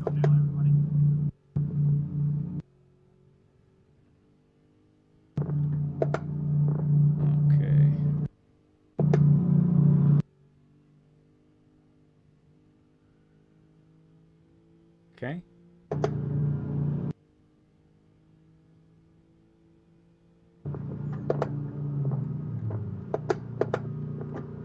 Yeah, no fourth there. Nice. You hit the apex. I did that to save the car. Yeah, I got you. Okay. You hit the apex there at 71.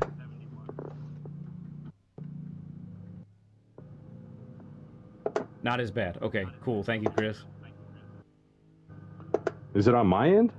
No, since we changed over to the PlayStation, we have to what's it called? I end up having to mute a couple things because of how we do audio here. So I hadn't done that yet.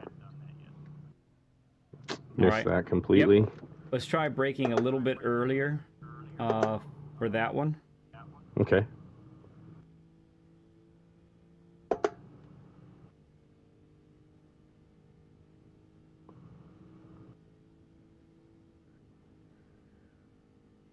Very nice. Ooh, interesting. Okay.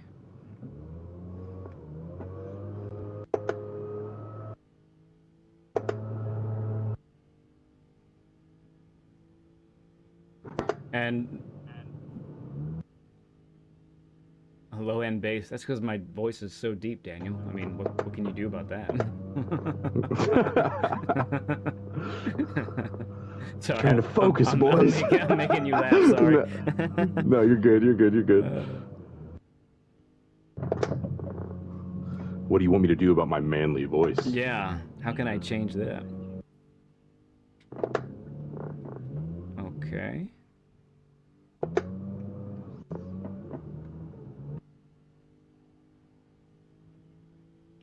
Nice. Yeah, so then we aren't able to get sound through the share play, and I'm sorry about that, friends. Way late. I can't hear it either. But, there's no sound.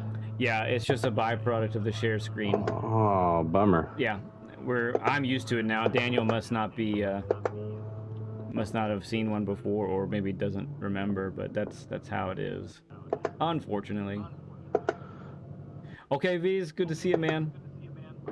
We'll see you later, bud. No, I've not yet done the Suzuka race either. This will be cool. Okay. So you've had no practice on the hards? None. Nice. It's a different experience for sure. Oh, I'm sure. I'm sure. It'll be fun. Yep. Starting on hards too, I would imagine. Yeah, so that you can have the benefit of a lighter tank when you're on the softs. What's the strat? Probably with this car, you need to be 6 laps on the hards, pit at the end of lap 6 onto the softs, do the rest with softs.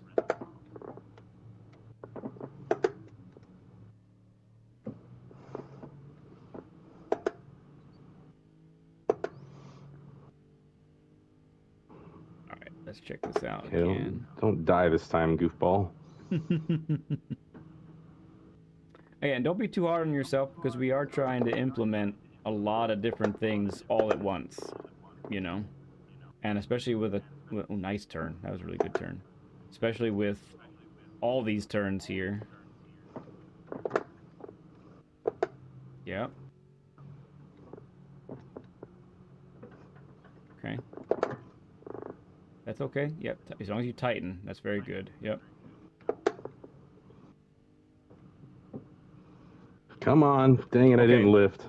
You did. It was late. So I'd like you to turn a little harder for that left-hander and lift sooner. Okay.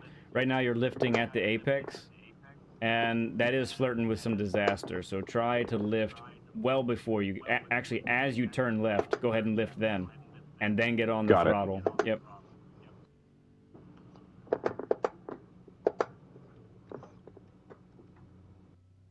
A little wide, but I'm not mad at that because you got the car straightened.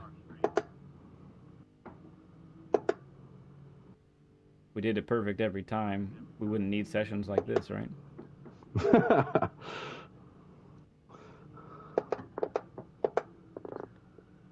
So I need to get in there more.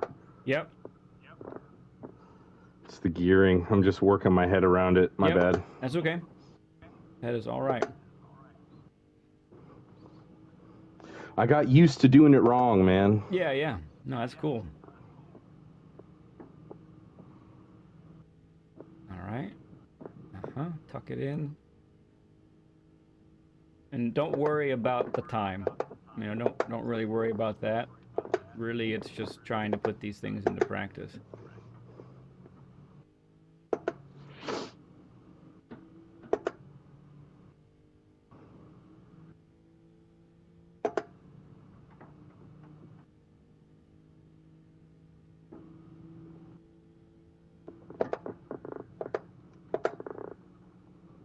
Nice use of second. Yeah, you had to wait a little bit to get on the throttle, but that's a good mid-corner adjustment. I like that.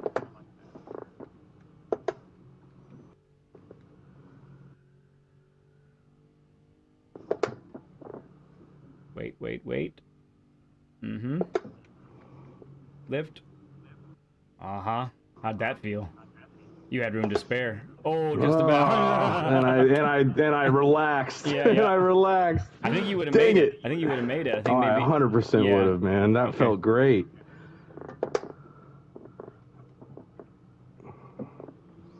Come on, man. Okay, implement all this. Figure it out, brother. Okay. Okay, I wasn't on the brakes enough. I felt the car go. Yeah, it's tough. It's all right. SD, how's it going, bud? Good to see you, friend. How did I get a 159.7 doing this wrong? I mean, well, think about it. It's still, what, two plus seconds off the fastest time in the world, I think? I think 3. Okay. Are they... Or almost 3, yeah. Are they in... They're in low 57s, I thought. Or yeah, you're right, yeah. A little, almost 3. About 2.5 seconds. Yeah. Do you normally use a ghost to practice, or no? I can't remember what you said. I do, but I'm trying not to right now. Yeah, that's fine. But yeah, normally I'm chasing somebody. Remember I said I treat the ghost like a race, almost? That's right. That is what you said. Okay. I remember that now.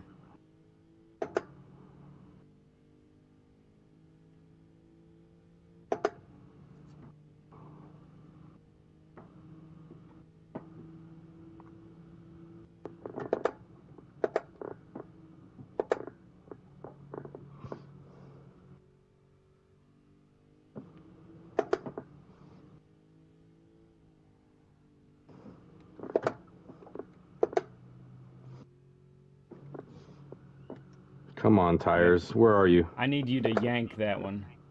I need you to yank that steering wheel to the left there. Lift. All right, we just need a little more apex. And you got that one.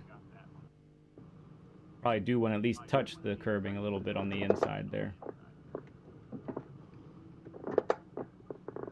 Ooh. All right, had to be late on the throttle that time. It's showing in your delta dropping.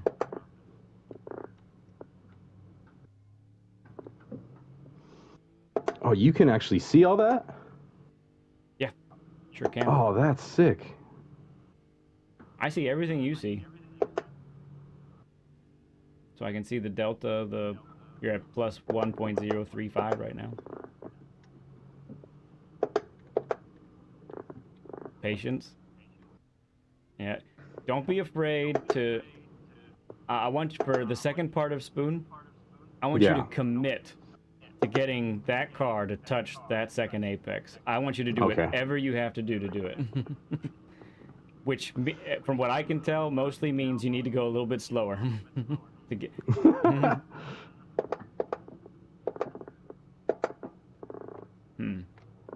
Okay.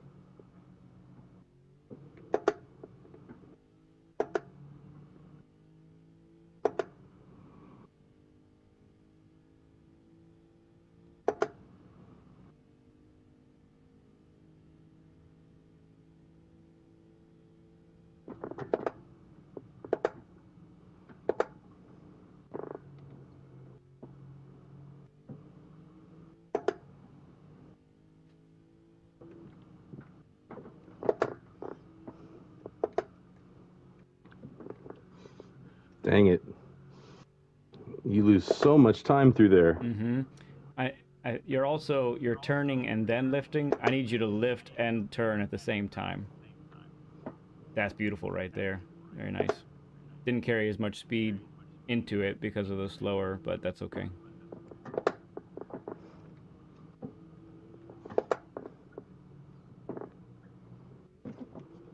All right. So just so you know, we're still accelerating after the apex on Degna 2. We've done that a few laps now. I should be accelerating before the apex. Yeah, before or at. So that means we need to come into Degna 2 a little bit slower for that to be able to happen.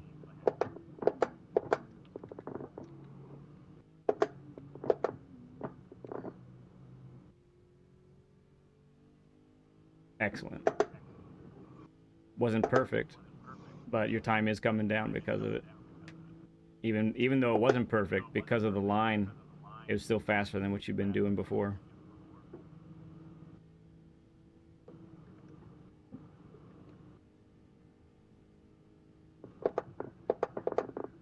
Oh boy. Okay. What am I doing wrong there? I'm holding that for later.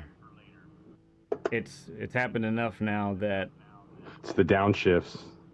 Actually, no, but we won't talk about it yet. I don't want to overload you yet. I'll overload you later. Might need to break a pencil out to write it all down, okay? That's all right. Ooh. Still decent, though. After this lap, let's go ahead and get into the queue into the race as well. That's so much better. Very nice. Tighten, tighten, tighten. Wait. Throttle. Out we go. Lift. That was a risky lift. Yes, it was. So still risky. we needed just a little longer of a lift. Wait for that car to turn. Okay, here we go. Close. I tried. Yeah, that was close. So we just need to sacrifice a little more speed on the entrance there. That alone is 2/10 by the time you get to the hairpin, if you get that right. Jesus. I mean, I'm not going to lie, dude. I feel like I'm completely relearning this entire track. Like, from how I was driving it, the way I was gearing the car. Mm-hmm. where I was braking. I mean, this is like very foreign to me. I missed it. No, Sorry. that was good. Look at the time come down. Oh, it did come down. It is still coming down. It was missed, but it wasn't missed like you had been missing it before. So.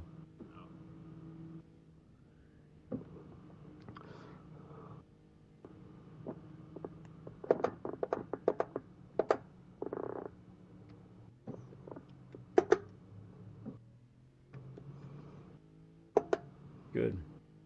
All right. Go ahead and back out and queue into the race. Now let me chase a ghost. No, I'm kidding. No, I mean, if you want to throw it up there, I don't mind. Nah, man. I'm going to see if I can do it without it. Okay. Again, it's just, I'm trying to implement everything at the same time. Suzuka has so many corners, too. I mean, I can do it. It's a lot. It's not like we, it's not like we did Willow, where we have to deal with, like, 4 major turns. Yeah, right? And it's only a minute 18 lap. Instead of it's basically a 2-minute lap here. So, real quick, just to keep something in mind, when you go onto the hards, especially in the S's, and even exiting the S's, overuse second gear even more than you do with the softs. That'll really help you turn in by using second gear when you're on the hards. Okay. Yeah. I thought I had that. Hey there, Vogs. Good to see you, bud. The second, yeah, it's true. Vogs is saying to cut the second apex a little bit more for the chicane there. Cut it more, okay. Yeah, I wasn't going to deal with the chicane at the moment, but I mean that all has to do with how you've entered it. Basically, is it whether you can actually pull that off or not? Okay. Yeah. Turn. Make it work. Tighten. Yep, on it. Turn. Yank it.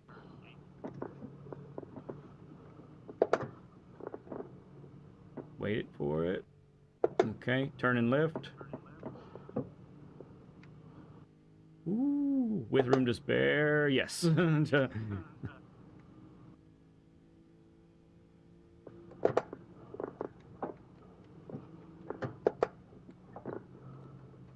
Oh, you flinched. I think you might have been able to punch it and been fine. I got nervous. Yeah.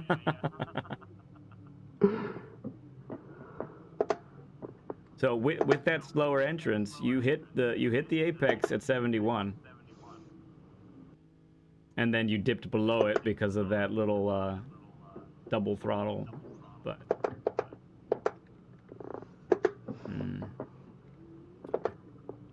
Commit to it. Yes.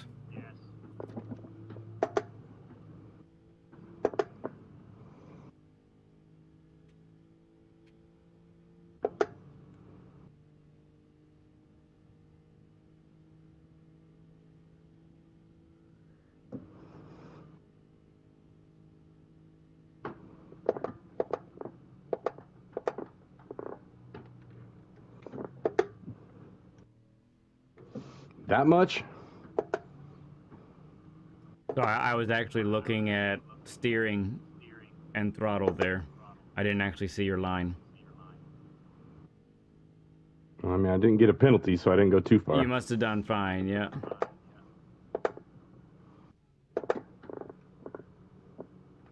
On it. I was late there, for sure. Yeah, could have gotten on it sooner. Okay, tires are more up temp now. Yank it.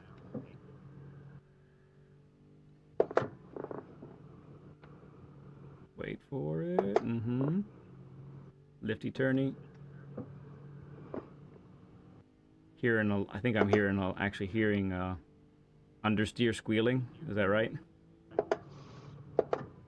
Yes.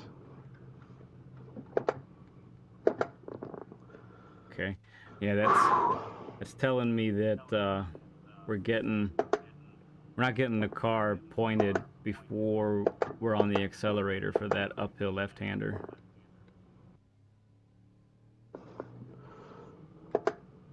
Okay, so let off, turn, point the car back on the gas. So it's a pretty substantial There's some time let off. there. Yeah, there's some time there for sure.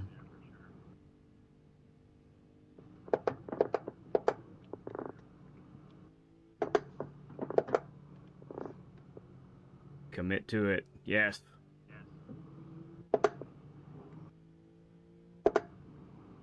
Excellent. Second part of Spoon's looking a lot better.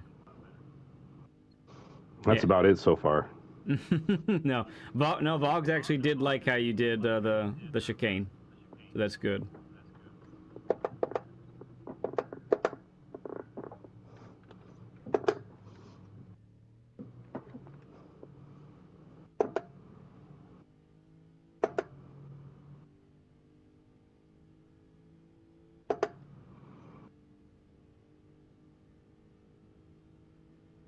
Okay, time for one more full lap.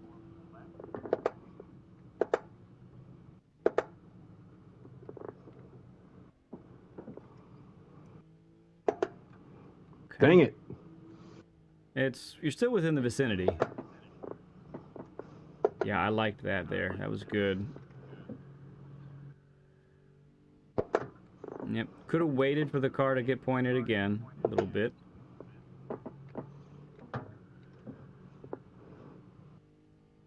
Yeah.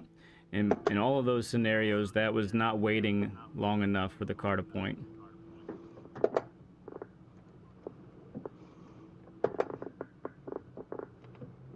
I just hit the grass, man. Come on, Yeah, Moto. yep. No problem. No time, brother. This is going to be an interesting race, I'll tell you that much. Yeah, it's going to be a tough one. The tire wear is huge. The hards are slick. So do the Should be racing on my alt account. Do the yeah. Do the rest of this lap comfy. Don't push it.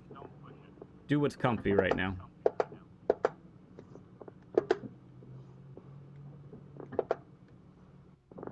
What's comfy? Whatever feels like you're not stressing out. Just relax. Take the car. Focus on the racing lines. Don't focus on late braking, early throttle. Essentially, that's comfy in my definition, at least.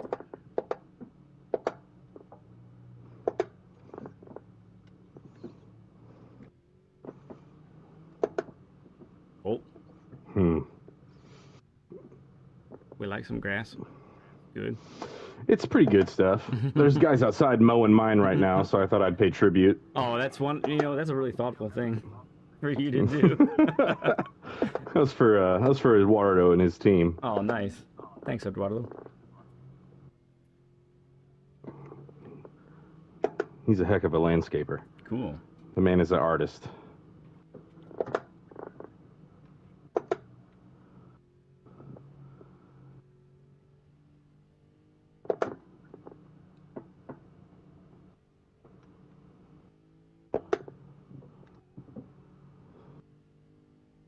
Nice.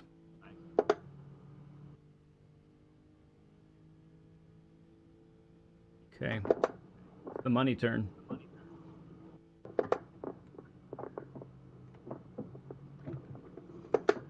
Yeah, I lost all my money. Okay. All right, this is gonna be an interesting race. Yep. So here's what, as we're getting into there, don't forget to put on the hards.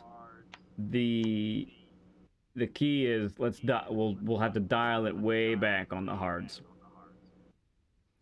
So brake a little bit earlier, wait for the throttle a little bit longer. It'll be extra important to get the car pointed where you need it to be.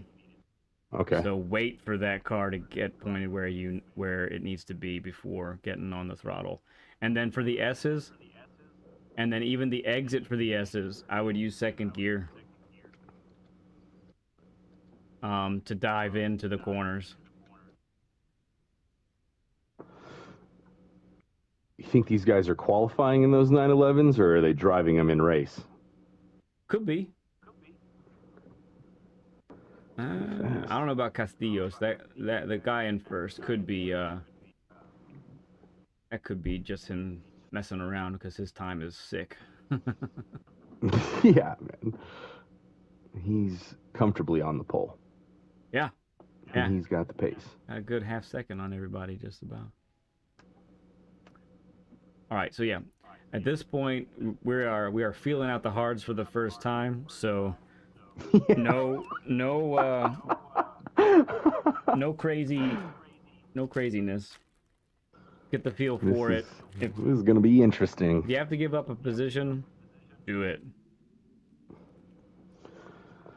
Starting P7, so yeah, not bad. And you said six laps. Shout out to Philness for this livery. Making you look good out there no matter what happens. Yeah, it's hot. It's very hot. By the way, while Moto's getting started, thank you guys for the new subs. Appreciate all the new people coming in today. Getting us closer to that 1K mark. You guys are awesome.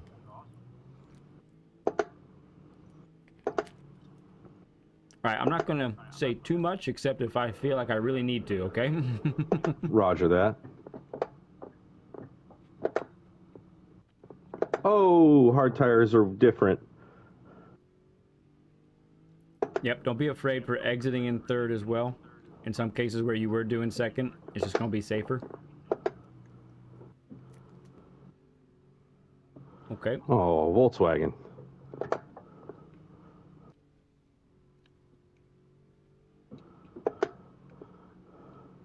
Nice and patient. Good.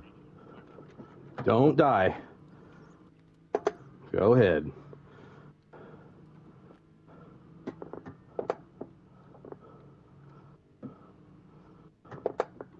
Easy. Nice. That turn right there was faster than most of your softs. Well, that's nice. It's because you're relaxing. You're more calm. Not pushing as hard.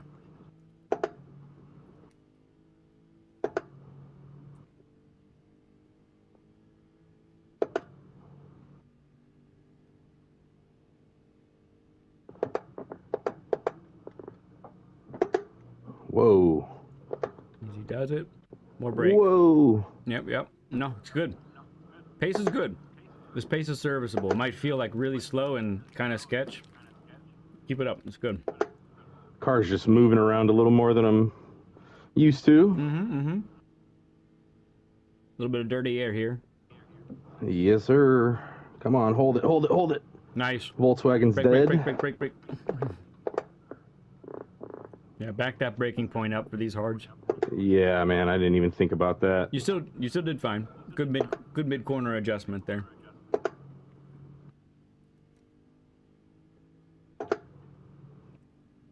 Okay, we're a second up on Steven, so let's just keep this going.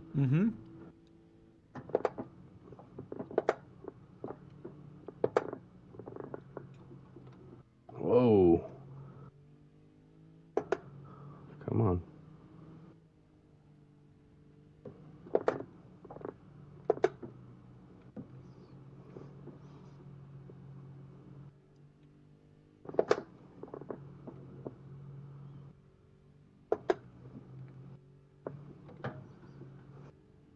Easy. Yes, sir. That scared me. Yep. Your steering angle was even a little tight. You could have opened it some and still made the corner. Good save. Good catch. Oh, these hard tires, man. Yeah, it's gonna feel like a long 6 laps. I'm just like, when are they gonna get warm? They don't. It's not. They don't. It's not. No, because it's not gonna feel. I mean, they're warmer, but the tire wear rate is so high. It's like ×7 or something. So by the time they're warm, they're already worn enough to get to that next level of slippiness. Wait for it.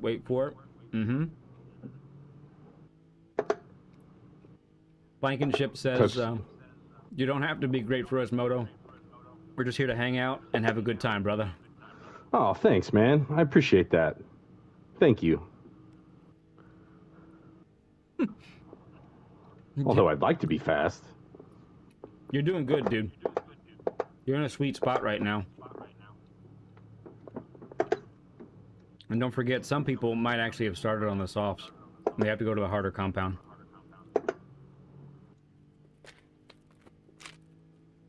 I mean, Castillos is like, yeah, he's flying right now. Which, if he's on hard tires, he's an animal. Yeah, he might be.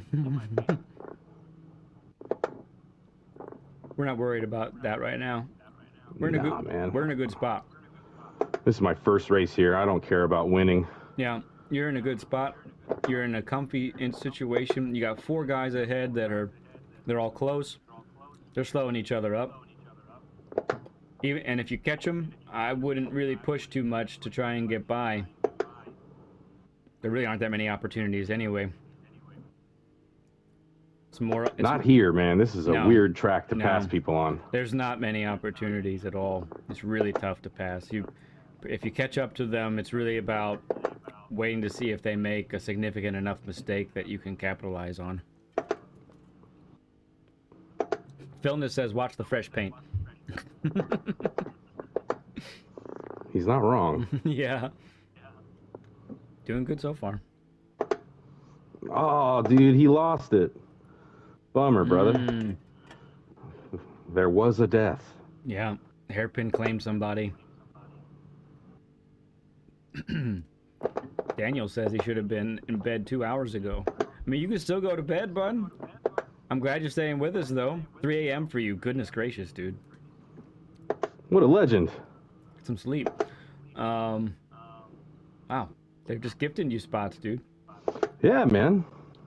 I'll take them, too. Yeah, that's part of them driving close to each other. It's harming them, it looks like. Yeah, you're in a solid spot. Just keep it on the track, man. Avoid any big mistakes.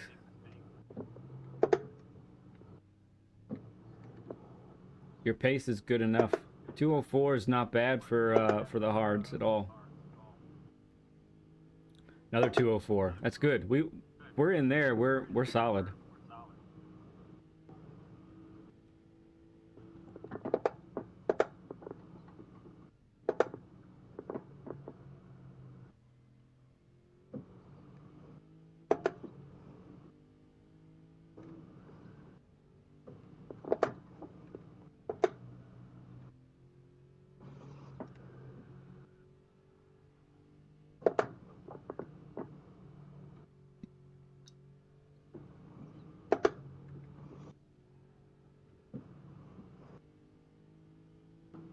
Yep, I like it.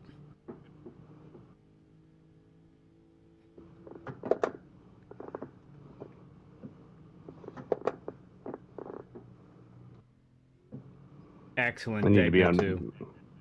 Was that good? Yeah, that was beautiful. It needs to be like that every time. That was magnificent. The fact that you didn't feel like it was magnificent, I mean, that's telling me you're used to a different feeling there. But yeah, you came in at 66. You were on the throttle before the apex. You weren't full throttle yet, but you got there before there. And there was 0 drama on exit. And with the hards, that's even more important. Oh, God. Yeah. Good save. It's this Moza, bro. I feel so much more with this wheel. It's insane. Yeah, you can feel those slides, right?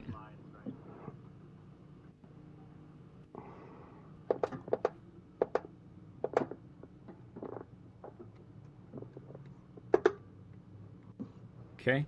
Nice. Okay, so I am pitting on 6, like going into 6, or doing 6 and then pitting. You're going to do this lap, and then you're going to do lap 6, and then you're going to get on the softs. After 6, yeah, going into 7, I'm on softs. Correct. So that you have 4 laps on the softs. 4 full laps on the softs.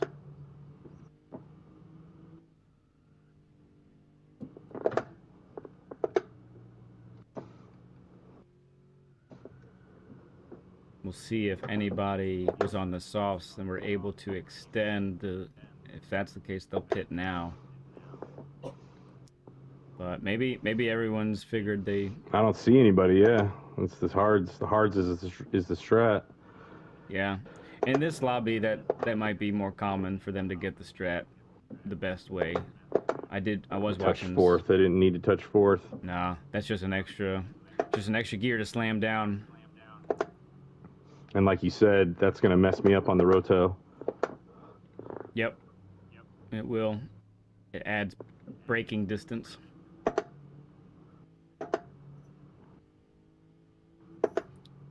Some people are able to make the softs go 5 laps, so some that are on hards might go now, but they will be at a disadvantage on the final lap.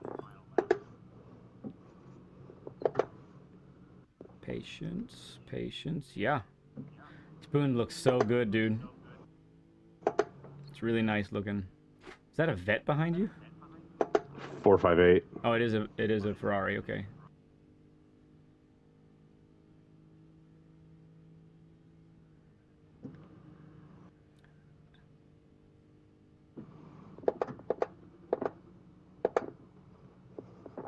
Okay. Yep.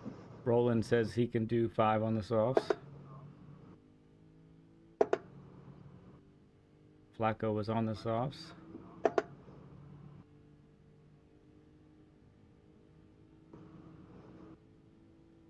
Alright, easy here.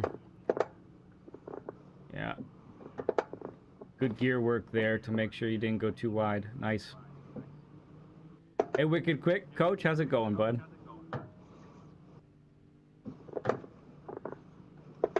Good to see you, friend. Dirty air. Mm-hmm.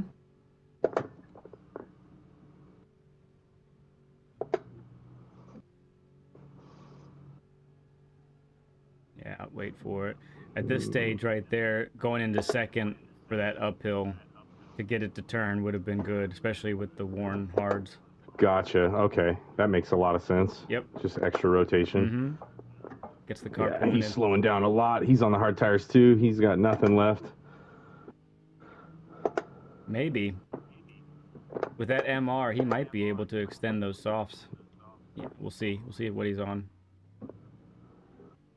It's another 458 behind you. It's a good combo, honestly. It's very challenging, and you don't know what people are doing. So it adds a really interesting element to the race. I think PD did all right with this one. They have their good weeks and bad weeks, that's for sure. Yeah, yeah.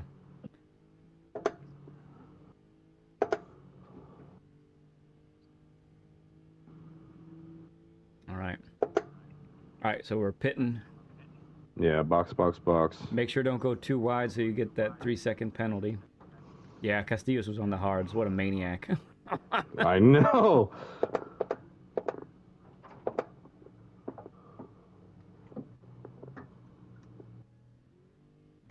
Easy does it. Easy. Yep, good.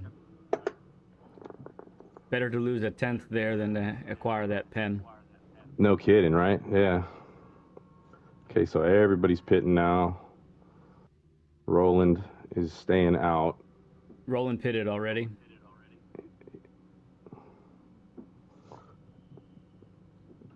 Come on. Oh, yeah. Okay, get ready for a whole new world. Thank you, boys. Ooh. Undercut from Flacco. Flacco's on the hards, I believe. Pretty sure he went on to the hards.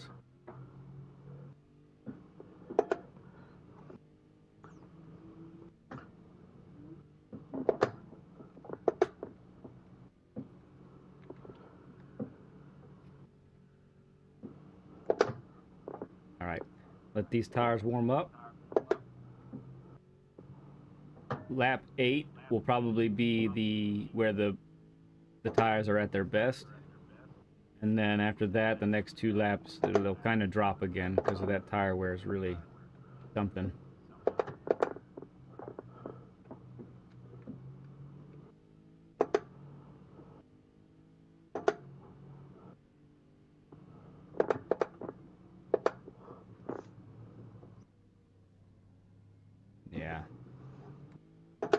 Very nice.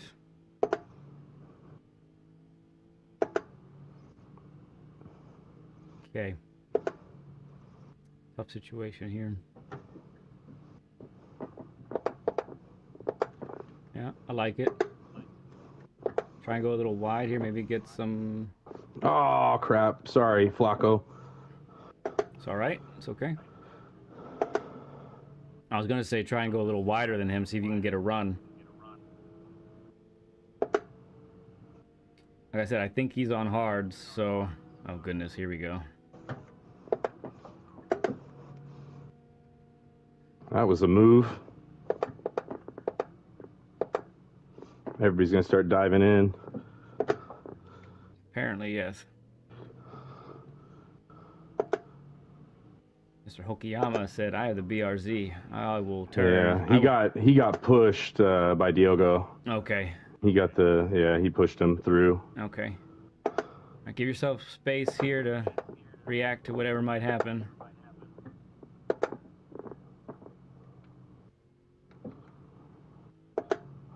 Oof.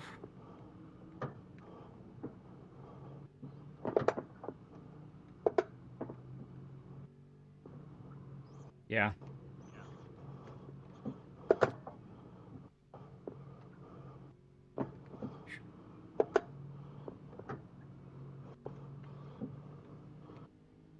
Yes. Do it. Get it done.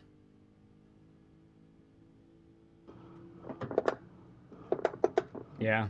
Good mid-corner adjustment. I like that second gear there. You got me stopping. You got me not breathing for a bit there, man. Wait. Do it. Yeah. Okay. Man. This is good stuff.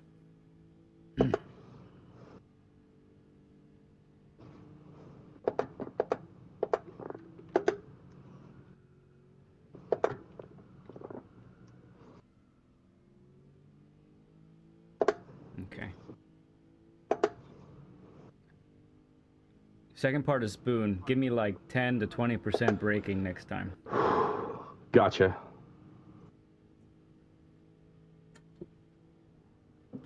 You're letting it coast there, but you're not giving it any help to turn in.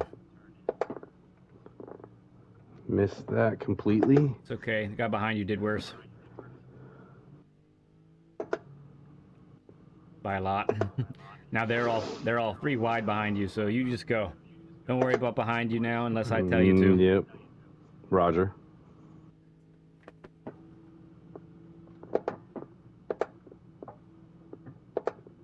Tires feel like hot garbage now. Yeah, that's what I said, right? Lap 8 was going to be the best. Yeah, that was, there it goes.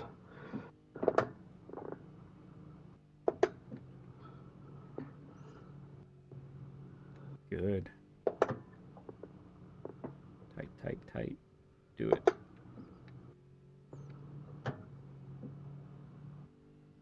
Yeah. Smooth.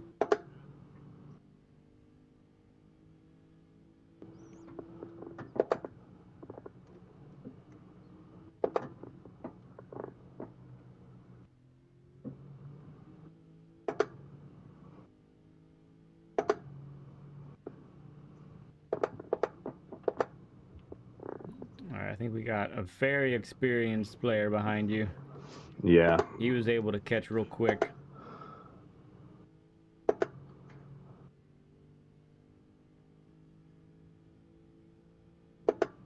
He's put some time in on this track.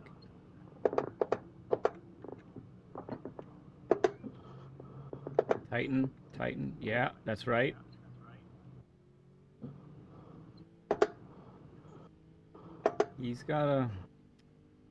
He's got pace right now, bro. He should push me. He wants to be silly. Well, you hold your ground. Down to fourth, make it happen. Yeah. He's got some cojones. My goodness. AMG bumped him. Brave move. Yeah, he did. You are harming that right front also. Yes, I am. There is nothing left.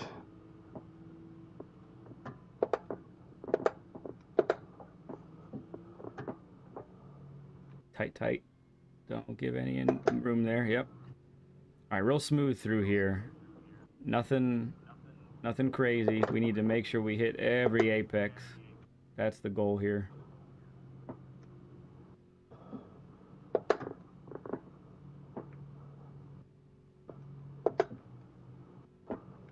Yeah, I like that line there, keeping it a little bit tighter. Bumping me though. Come on, bro. Stop. Yeah. You could definitely back off a little.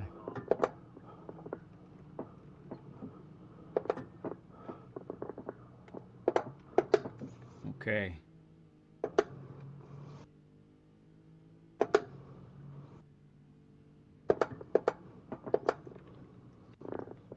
Oh my God.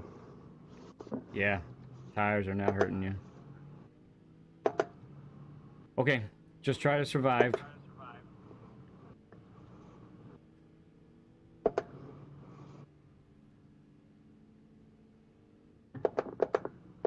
Easy. Yep, second gear. Oh, the tires are gone, bro. Yeah, yeah. Just survive time now. How? How are they gone? We'll talk about that. Oh, I don't even know if I'm gonna get this lap done. I can't turn. Yeah. Use fourth gear for 130R.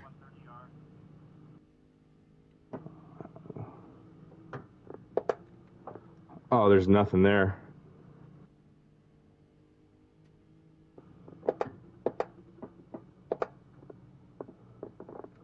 Easy does it. Okay. Keep it tight. I'm trying. Man, he's gone, dude. Okay, yeah. You got it. Good Lord, dude. That was crazy. That's a DR loss, but whatever. Okay. Let's do a recap of a couple things here.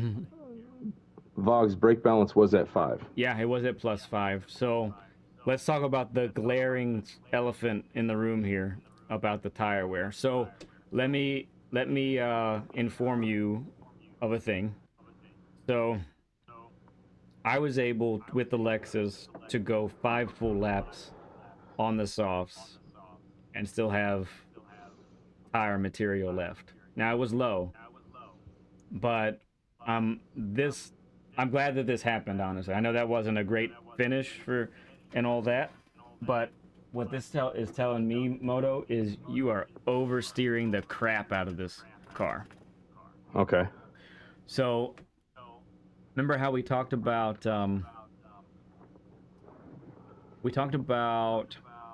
getting the car pointed, then getting on the throttle, and then being able to exit straighter, less steering inputs.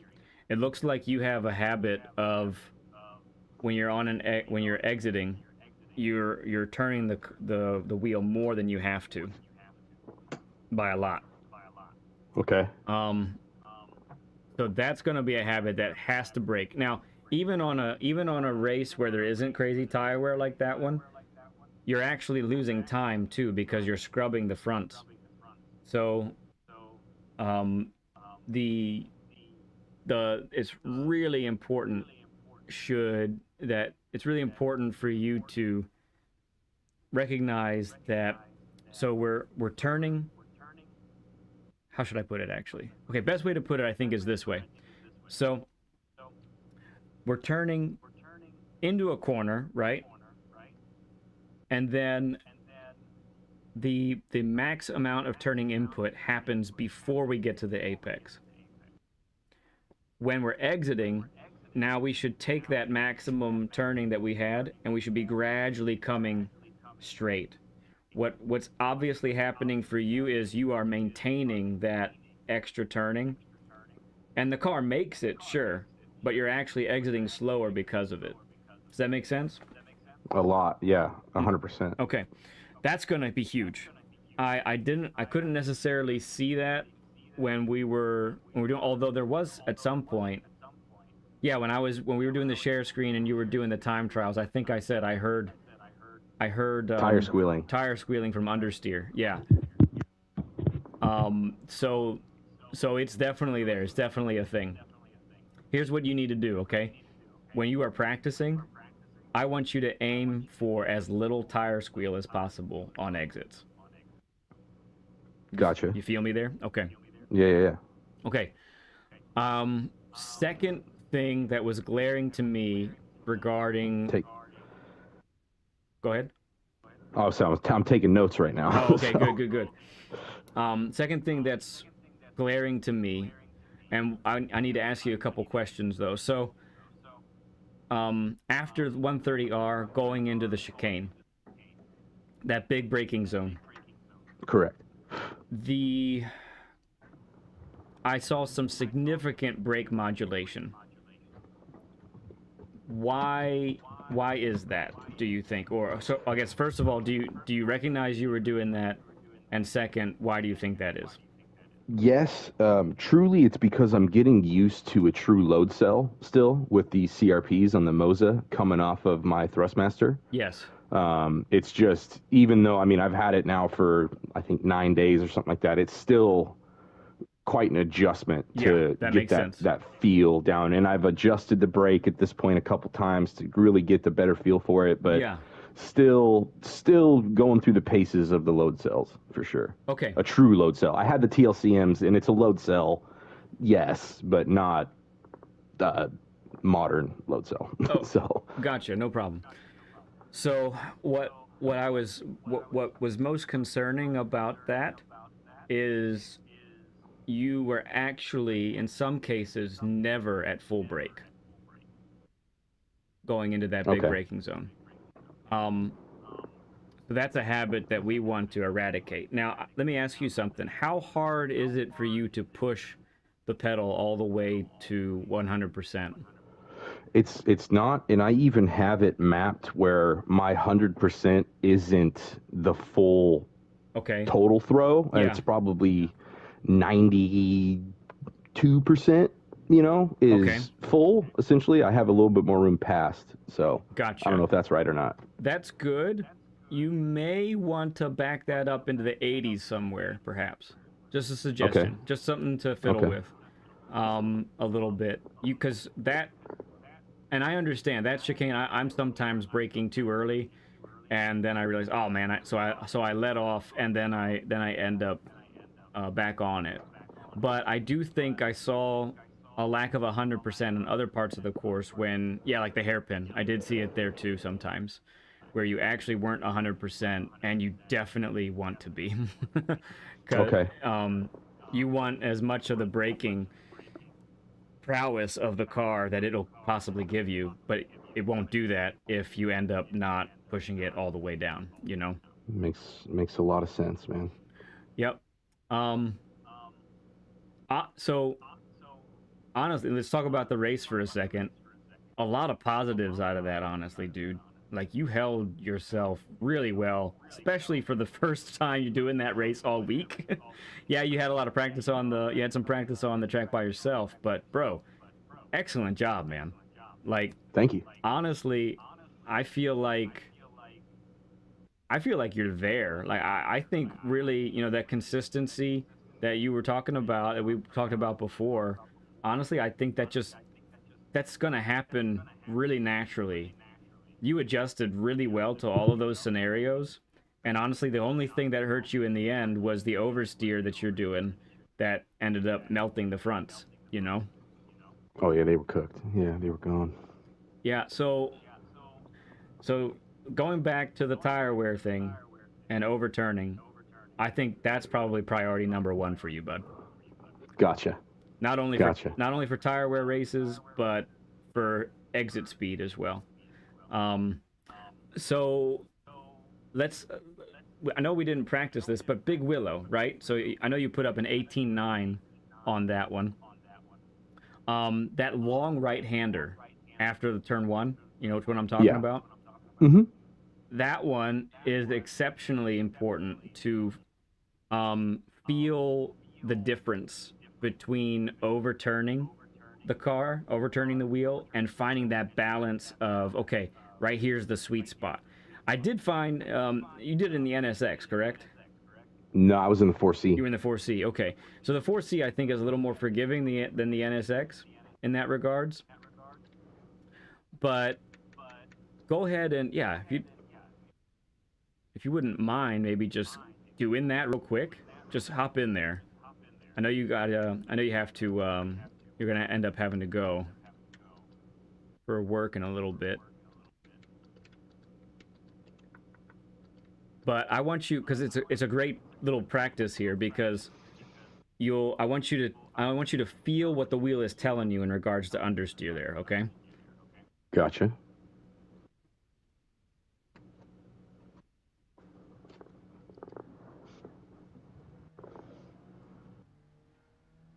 And so I want you to find the you know, as best as you can, that perfect balance between a little bit of understeer and grip.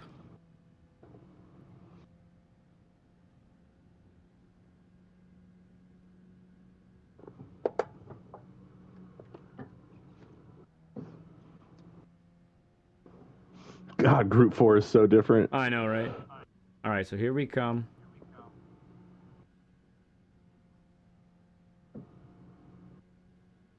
Yeah. Good. Never fully to the right. I like that. Do it again. Start it over.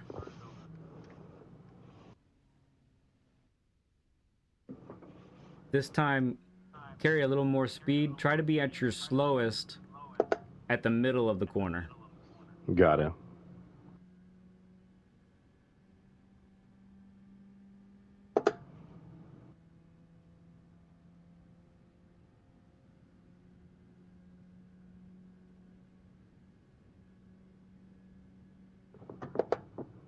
Nice that it's just the second corner of the track.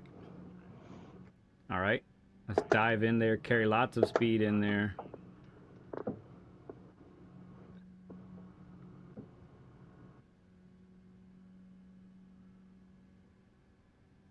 Good. All right, go ahead and pause it. So you took the momentum that you had there, and it took you all the way to the outside of the track, which means that you didn't overturn and you didn't end up, you know, narrower than you needed to be on exit. So, you know, when the next day, if you're gonna practice these anymore this week, and when the next dailies come up, I will definitely focus on how much you're turning on exit. Listen for those tire wheel squeals. Even you can actually go into sound settings, and not in this settings, but from your profile. You know which one I'm talking about, the upper left-hander, and you can raise the tire sounds, and that might even be something that you want to do so that you're extra aware of it when you're doing practicing. That's a fantastic idea. Yeah, I would do that as well. That's gonna, if you get that down, dude, that's gonna take you to the next level. And I will say, you know, Saragon, I'm not sure if Saragon's still there. Saragon, that was one of the things he wanted to talk about during his session, because when I do open lobbies with my friends, I always do tire saving races, because I do find, for me, I actually naturally do pretty well, and it's because I'm patient with letting the car rotate and getting on the throttle when the car is pointed where I want it to. That way I don't have to overturn the wheel in order to make the corner, and that's really key. So those are the two main takeaways that I would say. And as we sort of wrap this up, Moto, look, man, you got A+ written all over you, dude. You really do. I think, you know, you implement some of the things we talked about. A lot of the things that we talked about, yeah, it's just one track, but a lot of the things that we talked about, they're going to translate to future tracks. You just got to, you know, keep those things in mind as far as how you want to approach. Remember, always shoot for accelerating at the apex or before. If you're practicing and you end up having to accelerate after the corner because you've had to wait for the car to rotate, that means your entrance and your braking into the entrance is wrong. It's actually wrong. It's morally wrong. I want you to take it that seriously, okay? You're living in sin if you do that, okay?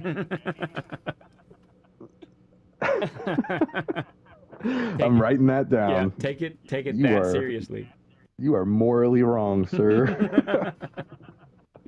Get your morals in check, Moto. Yeah, definitely. You got to. Any last things for me? I mean, number one, I really want to say thank you, for taking this time, to really help me with this. It's something that, I don't know what I don't know. And because most of my skill set at this point has been self-taught, the fact that I've gotten to this point kind of just through grit and, determination, if I can now polish that up and really know, what to do, it's still huge. A learning curve, which is what I love about this sport is that, I mean, I kind of equate it to the military in a lot of ways. When I was in the Army, we never stopped training. I mean, it didn't matter how long you've been in, how good you were at the job. There's training to do. And you also pointed out things that I didn't even know. Really what my concern was turned out to not actually be a concern. So, you notice things that are going to help me just be faster, which it's cool that you can pinpoint that. I'm glad that you were able to watch the input, tell me about the braking and everything. I wasn't realizing that in real time, man. I had no clue that I wasn't going, full 100%. So yeah, it was close. Means a lot to me, man. Yeah, it's close. You weren't ever like super far off. You were probably at like between 90 and 95%, but even that little difference is huge. Braking is where all the speed is, just about, when we're talking about racing. How you brake is infinitely more, not infinitely, that's an exaggeration, but so much more important than accelerating. Most people lose their speed under the braking, and so that's where I usually focus on that when I do one of these sessions, honestly, because of that reason. It's critical. Very critical. And you're welcome, dude. I thank you for coming on as a guest. You're an awesome guest, dude. It's so cool that we were able to do this. I love doing this with you guys. It's way too much fun, honestly, to be frank. And I love and to those who haven't submitted a request, like, do it. I mean, there's a little bit of a waiting list, obviously, but I feel like you massively helped me today, man. Like, the notes I have right now, like, again, I think that this is gonna make a big difference. I'm really confident in that. For sure. Real quick, if you do want a session with me, you can, if you're not a friend with me on PlayStation already, you can reach out to me at LeadPencil 2017. I just put it in the chat there. Friend request me, send me a message that you want to do a session, and I will get you set up with that. I'll schedule it up. So last thing then for me, Moto, it would be this. So you talked about the things that helped you. We're all very good forgetters, right? And it's when we have habits and we have certain approaches, it's so easy to go back to those. So when the next dailies come on Monday, you find out what they are, right? I want you to note every turn that is 90 degrees or more, okay? And I want you to take time to think about how you need to approach those. And then when you get on the track and you watch a ghost, you watch a replay, you see what they're doing, I want you to see how slow they are going into a corner, their minimum speed, right?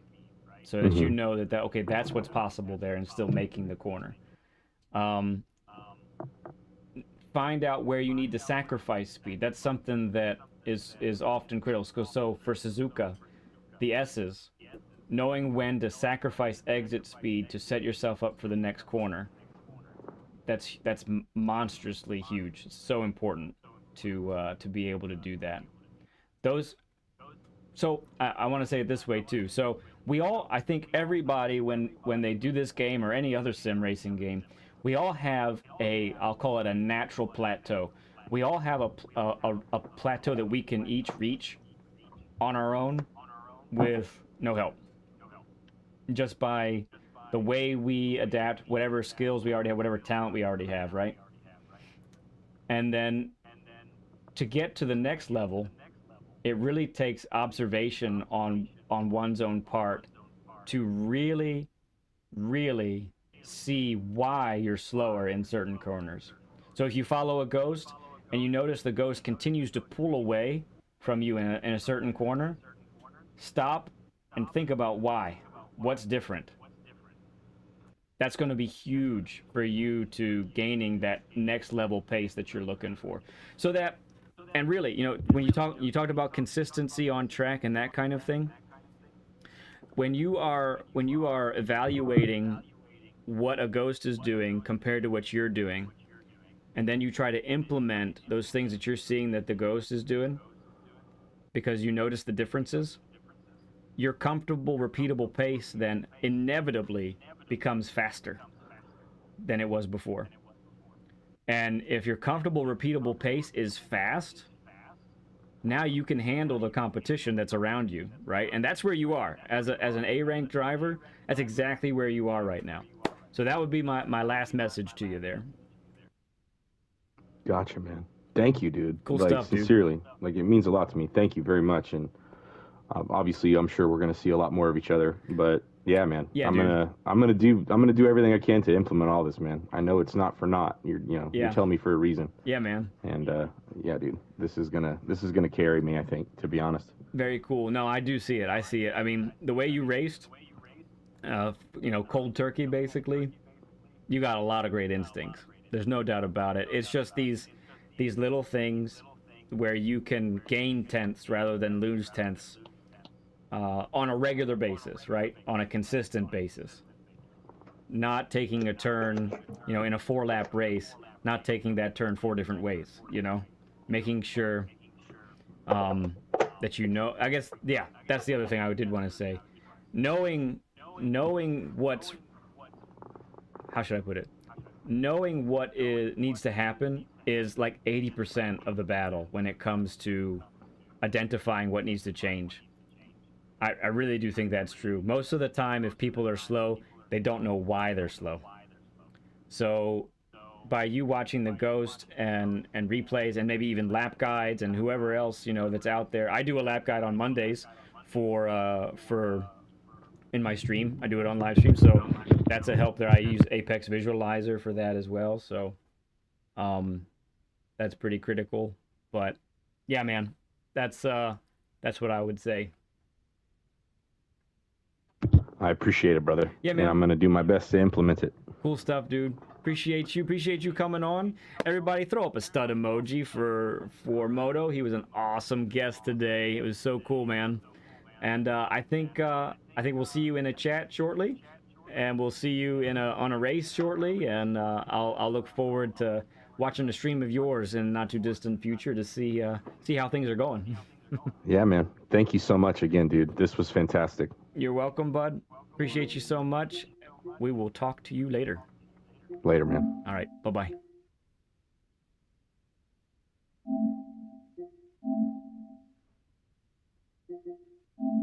All right, friends. Wow, that was some good stuff. Suzuka's a great track for this. It really is. Can't undervalue that. It's not the best. It's not the it's a difficult track, but it does supply so much information and opportunities for different types of corners that it really makes a big difference, I think. I'm gonna see real quick that ends the Learn with Lead session for today. Again, if you're looking to perhaps make a session of your own, we do have quite the waiting list, but once again, you can reach out to me at Lead Pencil 2017. Oops, that's not how you spell pencil, but gave myself an extra E there.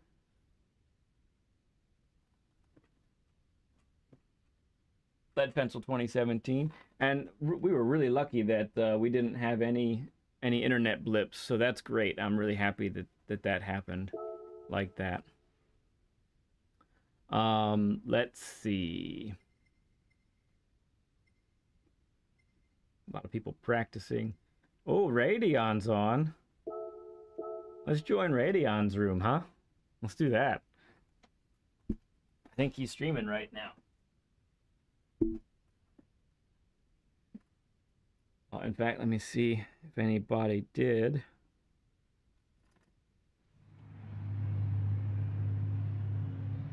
We're group 3s.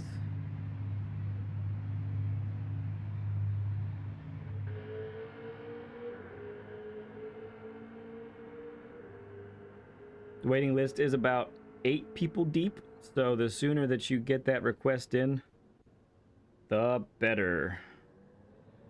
There's a friend request right there. If you did send a friend request, please don't forget to message me that you are looking for a session. I won't necessarily know that you want one just by the friend acceptance. All right, where are we? Oh, this is a favorite. Love this place. See, the BMW is good here. What's the requirement? 5 laps.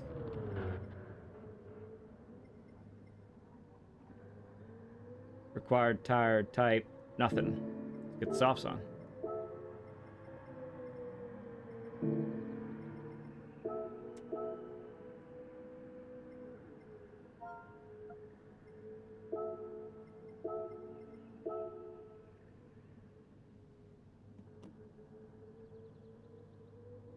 You got it, Moto. Appreciate you, friend. Awesome to have you on, dude. It was a lot of fun. And I'm so glad that what we talked about looks like it's going to help. So I'm excited about it, man. Really am.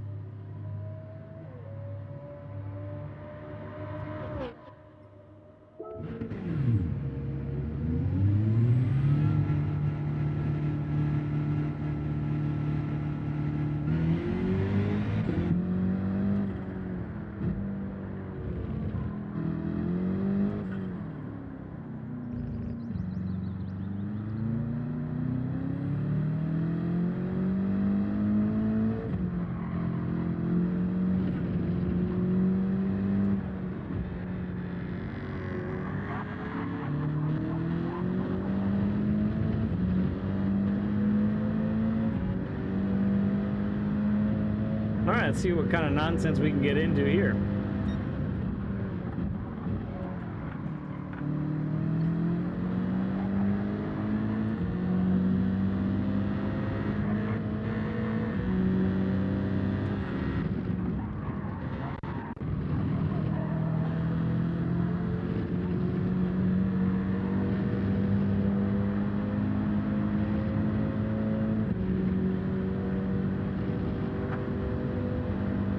Rodney, Chugga, Stigamos, Henchman, Miami fan, lots of friends in here.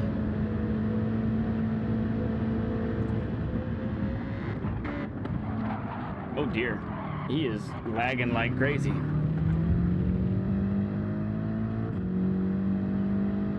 Major lag.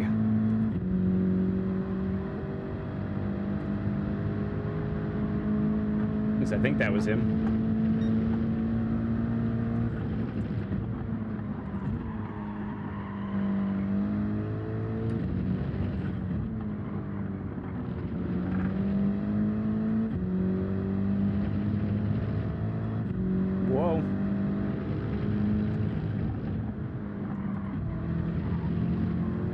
Viking racers in.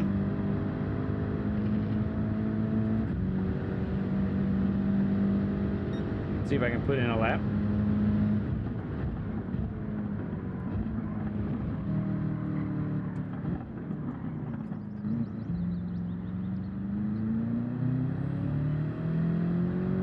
I don't know if this is grid order or what, but fastest first or anything like that. Just in case we put up a time. Man, thank you all for the 51 likes also. That's impressive.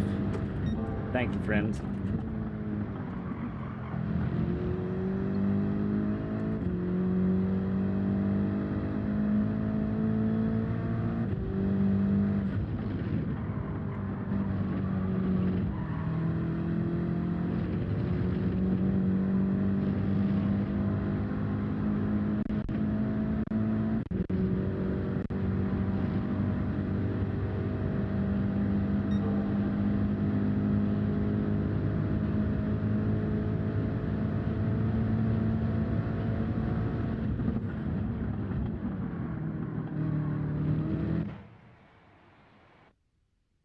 Oh, did we change tracks? Or did he change the settings?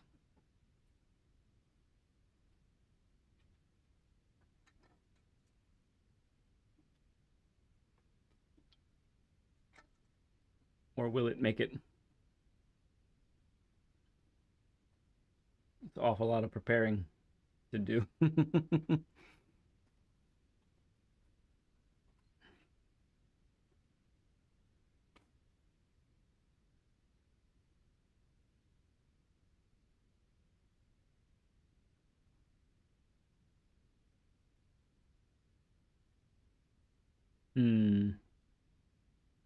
It map is stuck.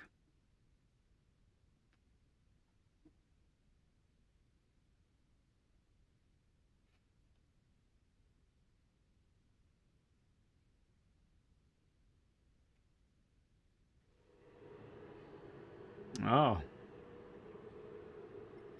We're at Le Mans. Is it still Group 3?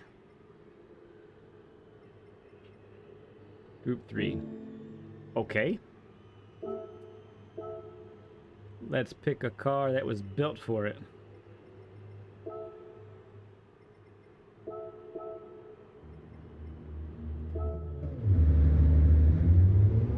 Oops. On hards.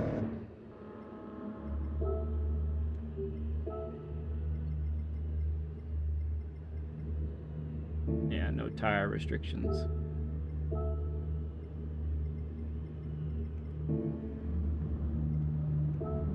Does their tire wear? No. No tire wear, no fuel consumption.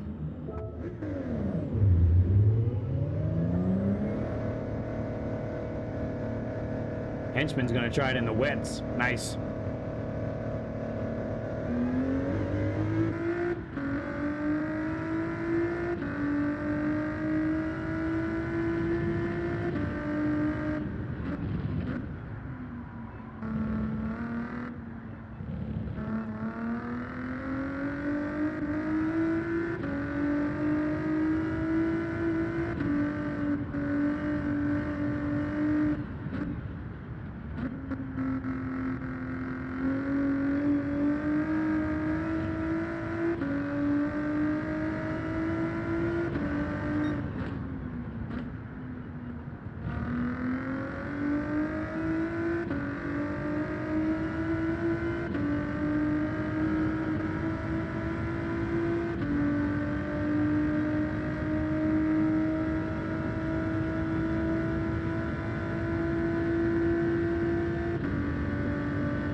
All right.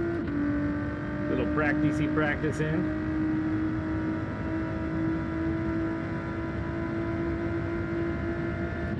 The left-hander's coming up.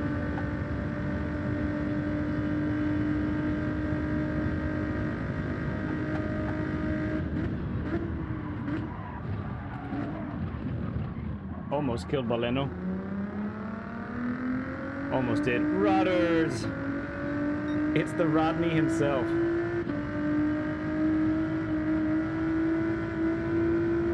Three minutes to start. Okay, let's do it.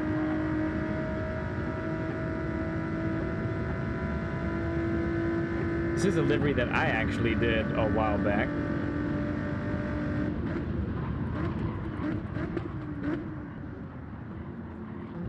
Very happy with how it turned out.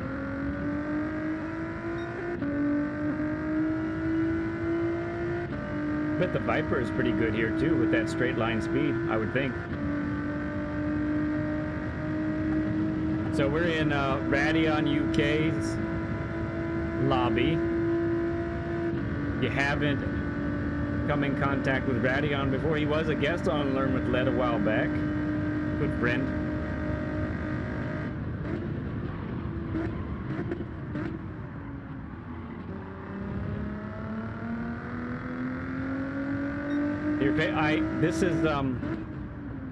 I think this is Edward E's favorite money grinding track too. I think there's a really good bang for your buck here, right? Venus, what's up, friend? Good to see you, bud. I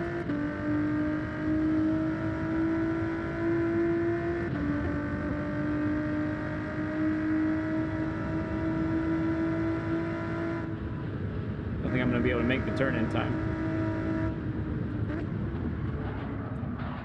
Man, he is... Who knows where he is? It's the second time he's lag spiked all over the place.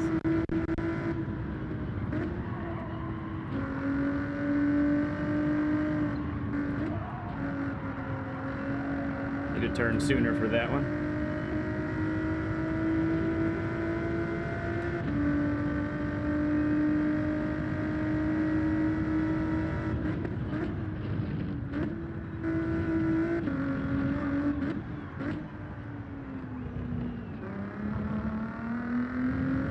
Very nice. Like it.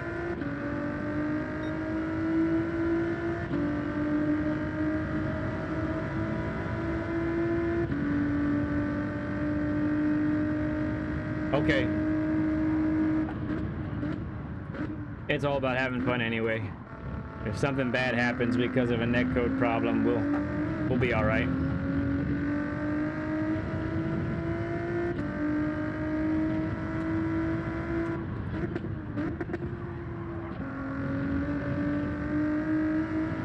Chaos Druid's here too, Sticky Moss, bunch of friends.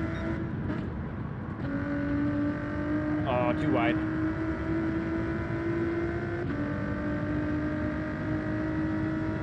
That should be a pen. There it is.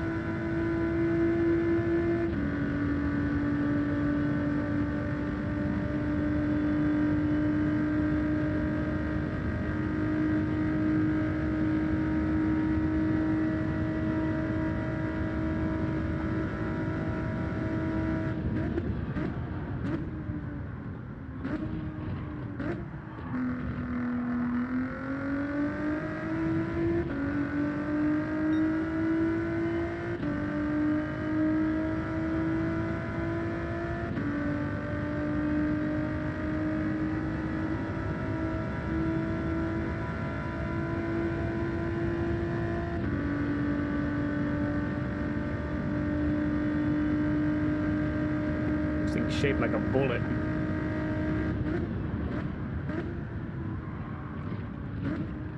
Ooh, a little more braking there.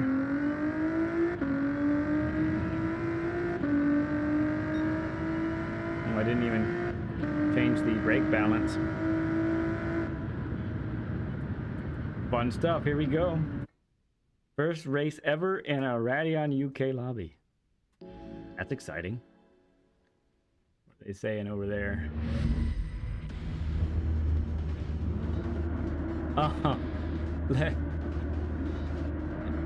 Premium professional.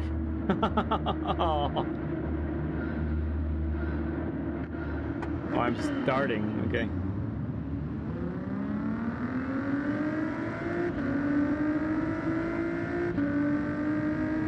He took the Viper.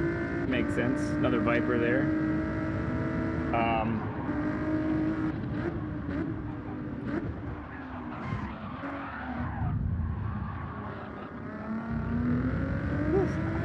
Yeah, it's pretty wild.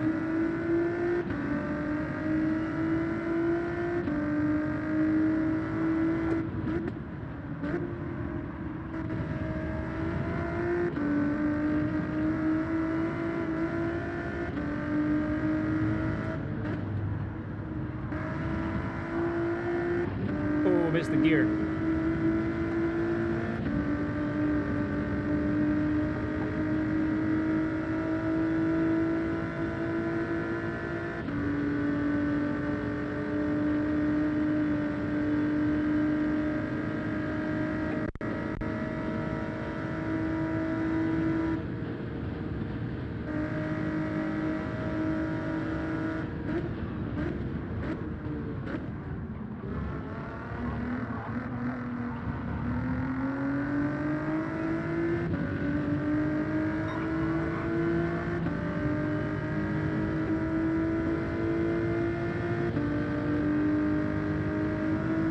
Thanks, Henchman. Let's catch those boys.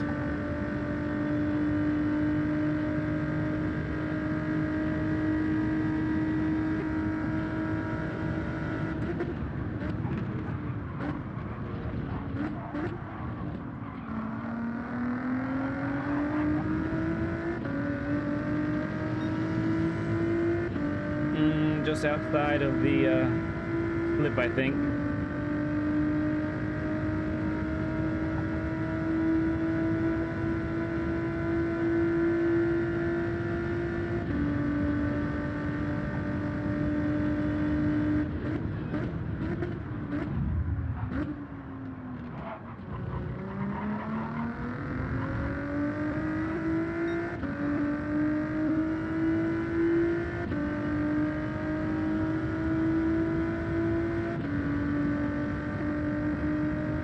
Massive penalty for Henchman.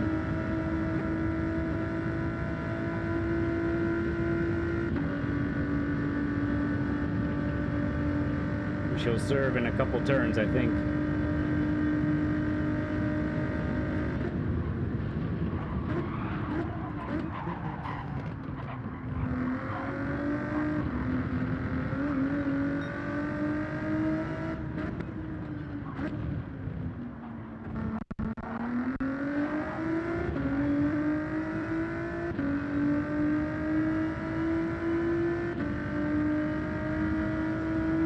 What messages? Messages from you to me, Venus?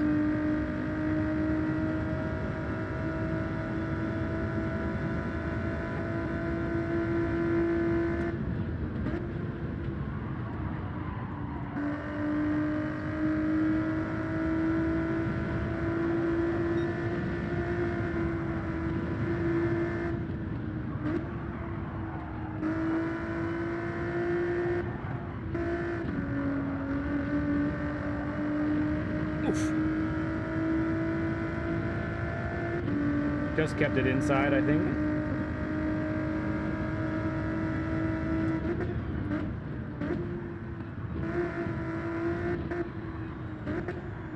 Ooh.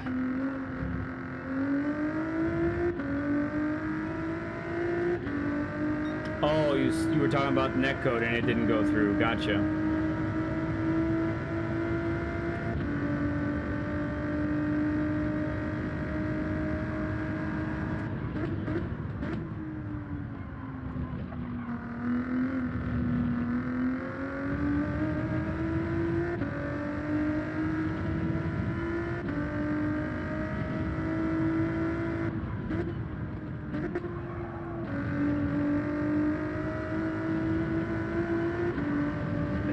There we go.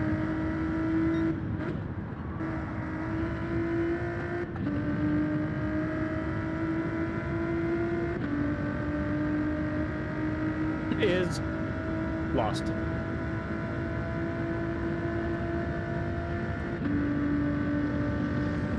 Yeah, that's the netcode issues. Yep.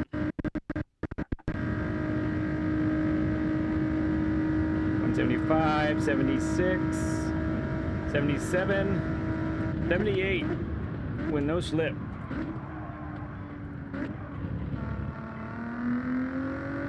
Not too shabby.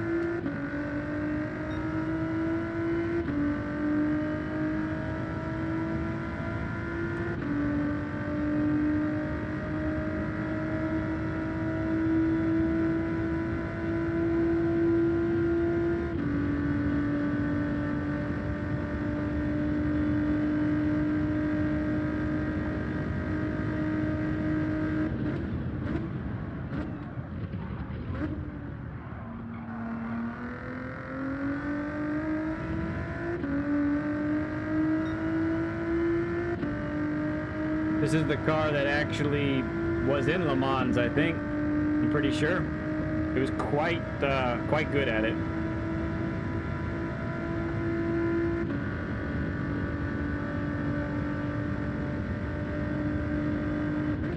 It's one of the best Group 3 cars in the looking cars in the game, I think.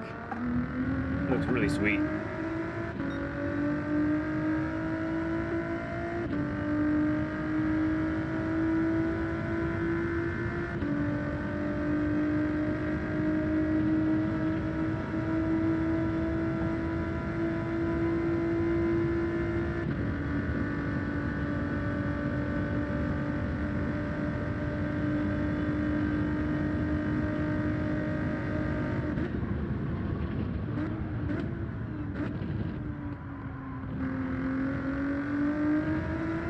Nice.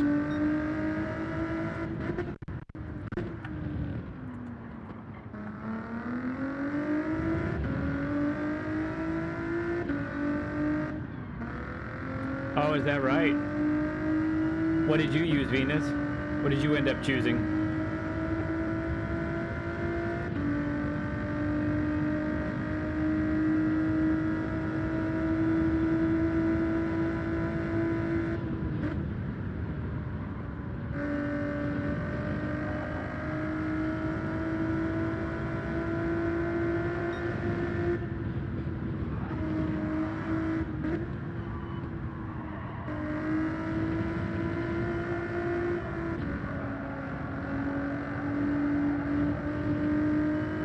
Oh, the M6.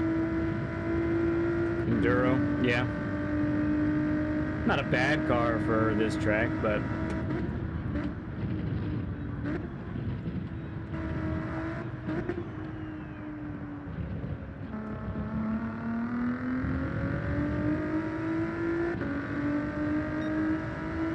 Should I start singing all by myself? All by myself. Don't wanna be all by myself anymore. I don't know. Actually, I don't want to be all by myself. I think I'd rather be racing someone right now. But I guess this is also a statement race too, right? That pencil just hops in, says, hey everybody, and then leaves. Not that that always happens. Definitely doesn't always happen. Rav's telling me to come back. Oh yeah, that'd be great. If you can keep me up to date to what shenanigans are going on over there, because I can't hear his stream and watch you guys and chat and all of that at the same time. I'd love to hear what's going on over there.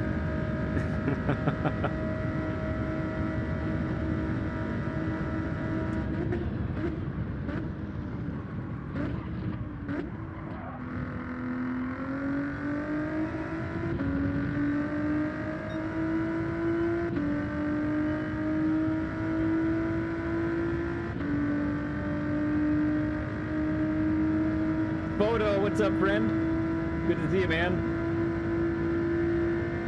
How you doing, bud?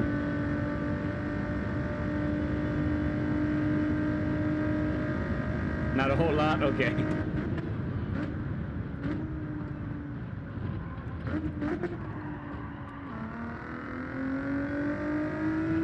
It's a very planted car, really.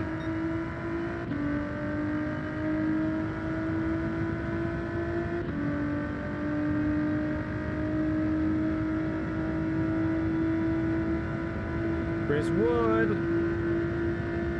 Oh yeah, just waking up. Did you have a long late night into the morning stream there, Photo?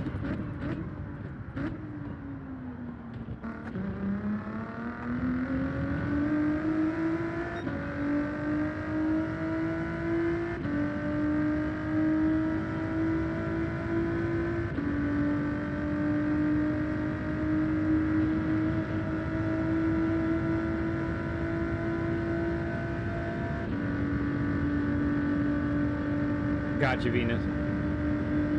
Yeah, Photo, nice, dude, nice.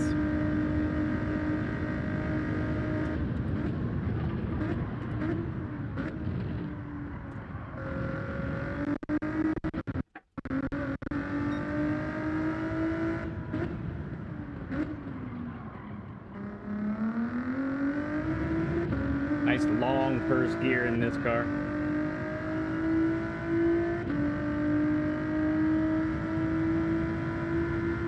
Oh, 4.5 hours? Okay. That is a little bit less for you sometimes.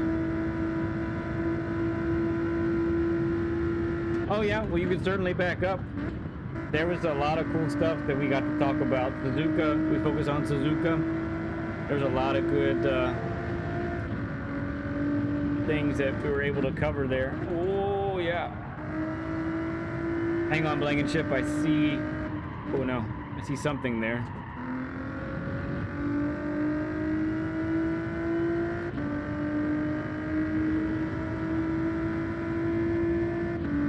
look at that in a sec.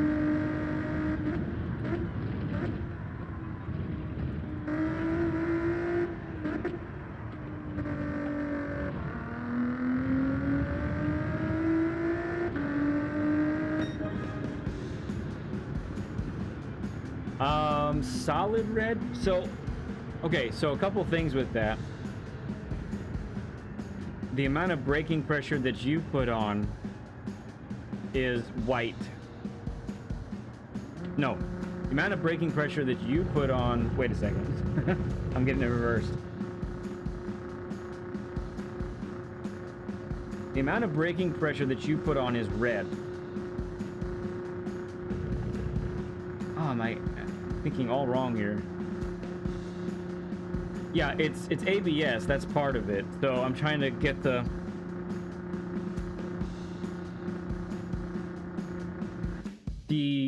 white is the fluctuation of the traction control.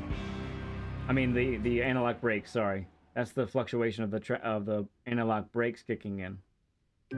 And then yeah, thank you, Venus. That's right. That's right.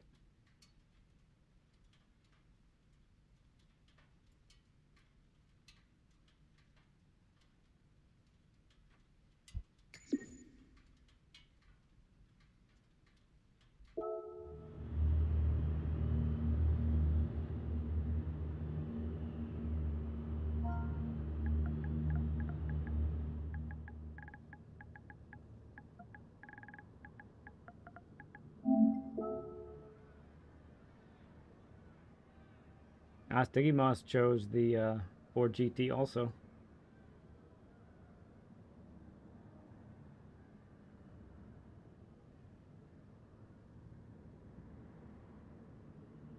Also to Juggus. And Fernando. Good to see Fernando here too.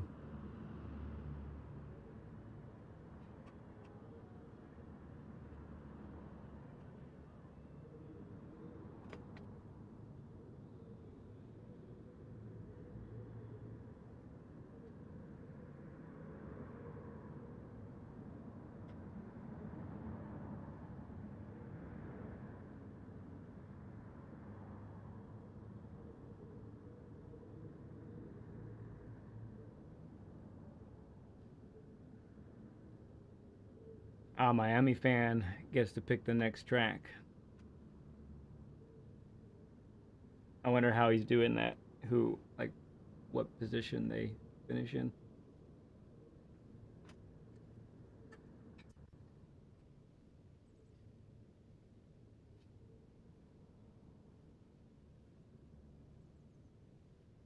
So Rad put in a Stream Elements auto thing for me in his channel. So if you do !LED, it says lead. What more to say than he's the most polite, premium, and professional racer the GT7 community has ever seen. Amen. Oh, goodness. So much fun. In case any of you are watching and don't know about Rad, here is his channel right here. Maybe. This is actually taking you right to his stream. So feel free to hang out over there. No, that's on his channel, BL, his channel, not ours.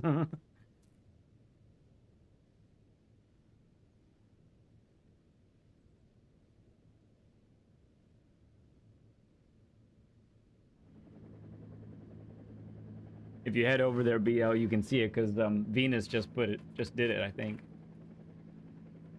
Ooh, Blue Moon infield. Like it.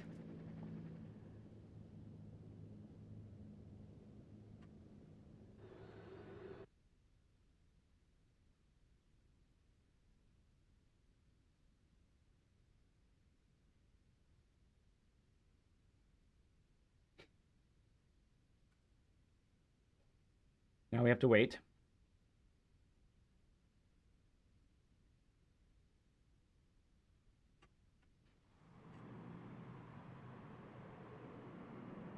All right, it's going to be Group 4's Well, that's NSX time, baby. That is.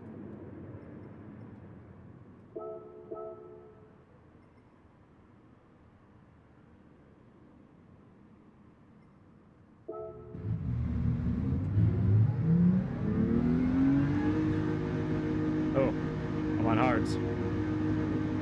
I don't want to be on hards. I want to be on softs. Oh, he's making another change.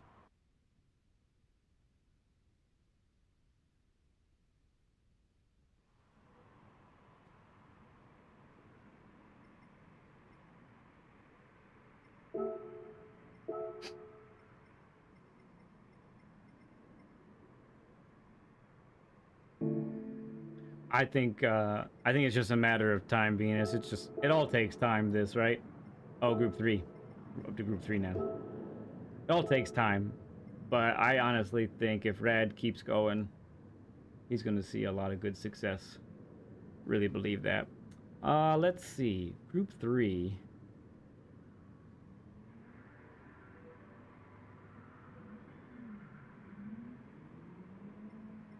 Let's do RSO1, baby.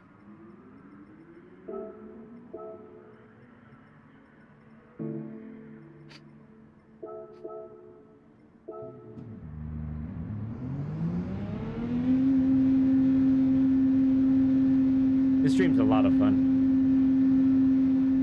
It is just a lot of fun.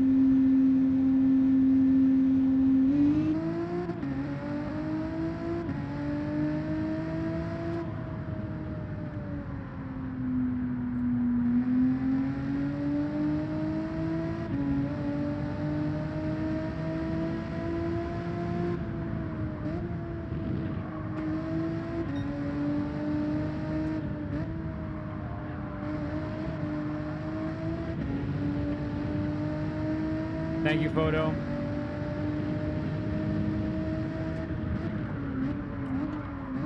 Oh, yeah.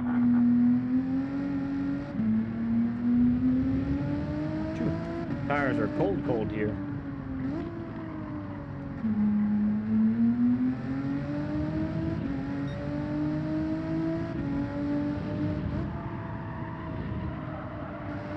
Thought I might be able to lift and do it, but maybe not. Maybe when the tires get warmer. Alright, this is a tough bump to hit at full speed. I think we'll take it a little conservatively. Come down a little early.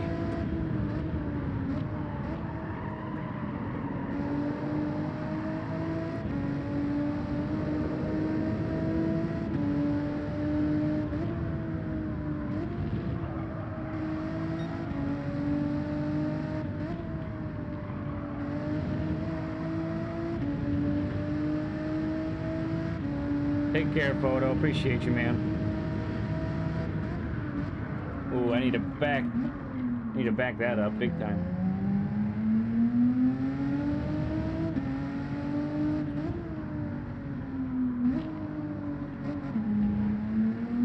Car feels good there. Real good.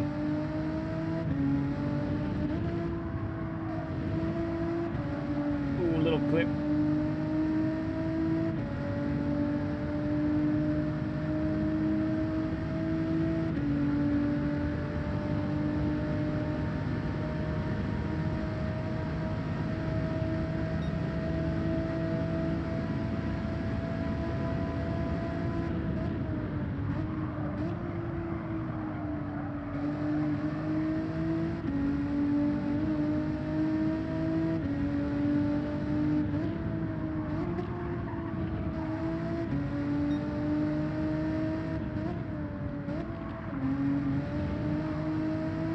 Richie's here. He's going backwards. That was scary. Maniacs.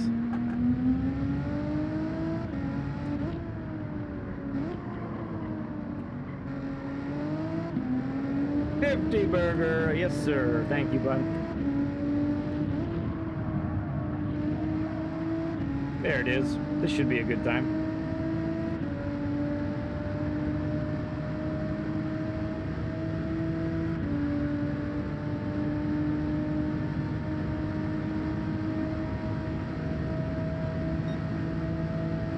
That was slower.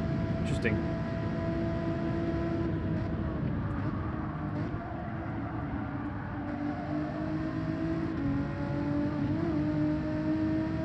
That bump too, you gotta watch out for.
Good start? Yeah.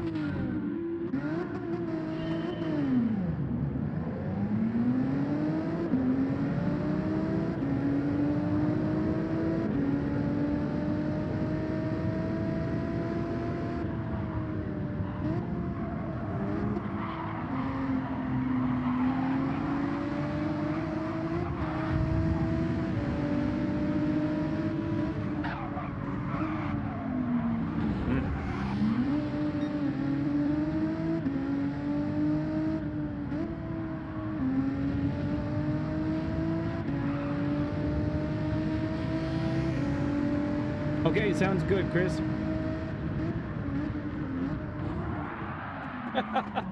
Who did that? Oh dear. Might as well just keep going now.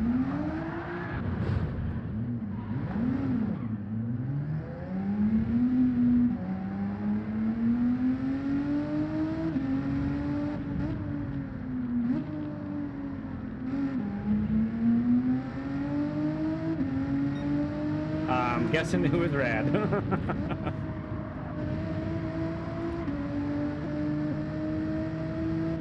Dinner is important.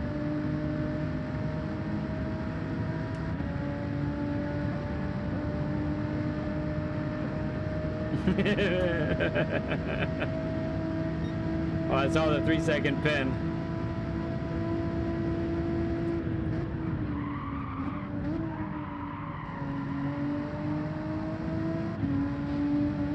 Oh, it's fine. Just good fun here.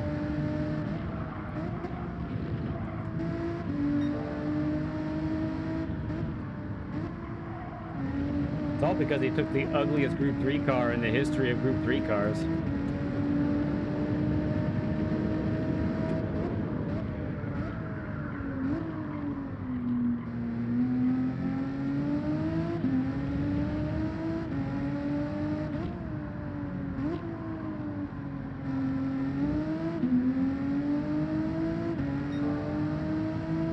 Oh yes, definitely.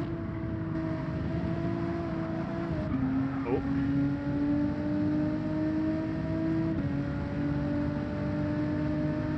Yes it is, Venus, yes it is.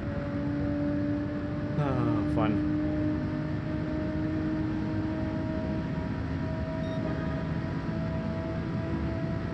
How did I go purple? Everybody must be banging into each other. Man, I hate that bump.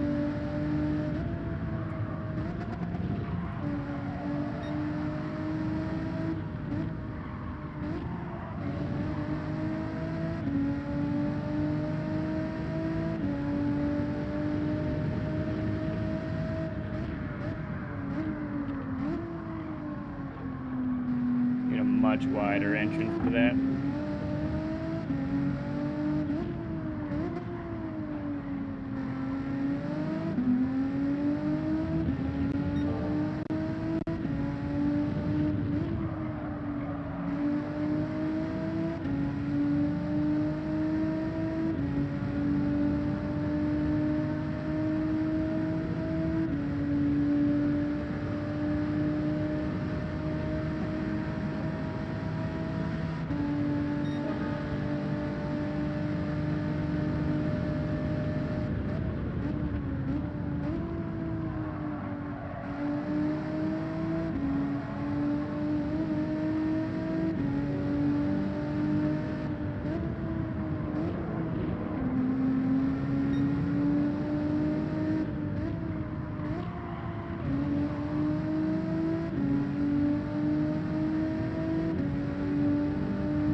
Alright, gotta nail it.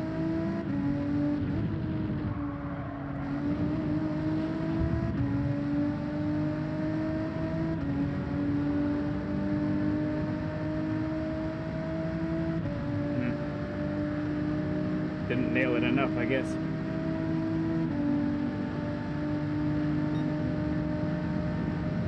Three wide.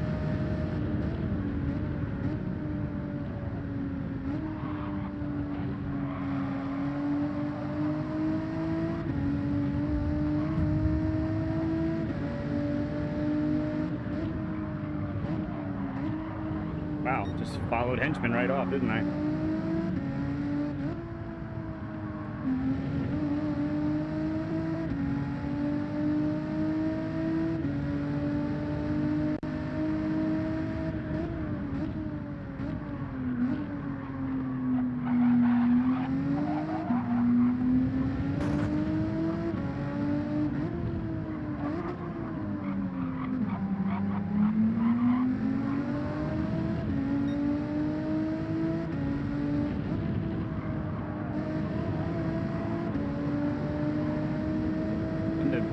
Campaign. Oh, I'm not even aware of it, Blankenship.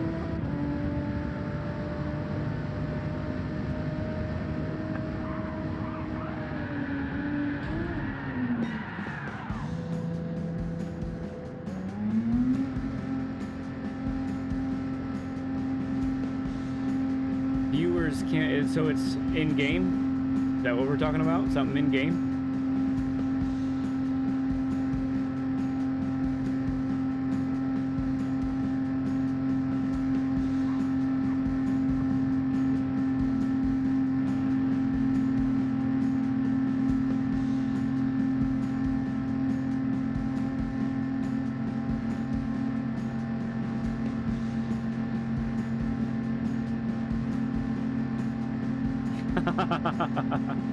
I don't know about that, Pia. I don't know about that.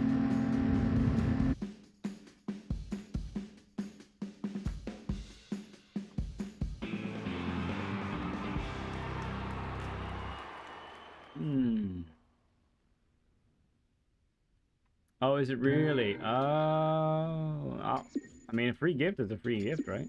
Might check it out. Oh, I get the Valkyrie for free. The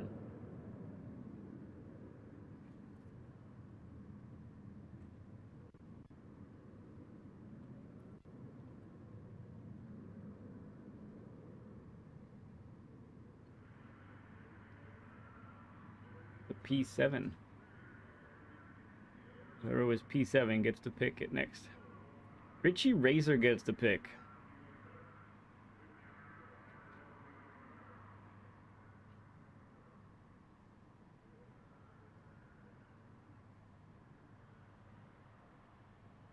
Richie says, Red Bull Ring or Interlagos, please. I'm behind on his screen. Which one is he gonna pick?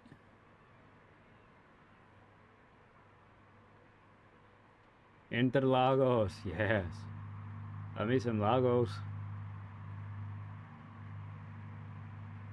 Got some more people showing up in the lobby also.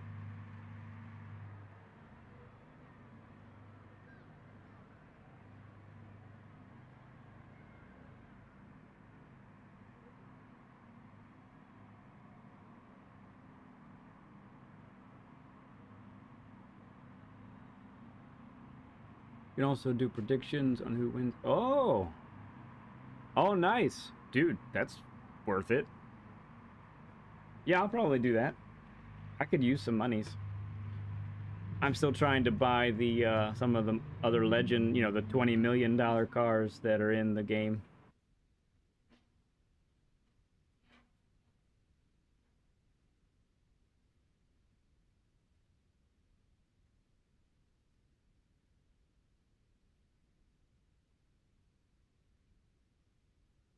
I think I have this position. About right. Okay. Lagos. Let's go Ferrari.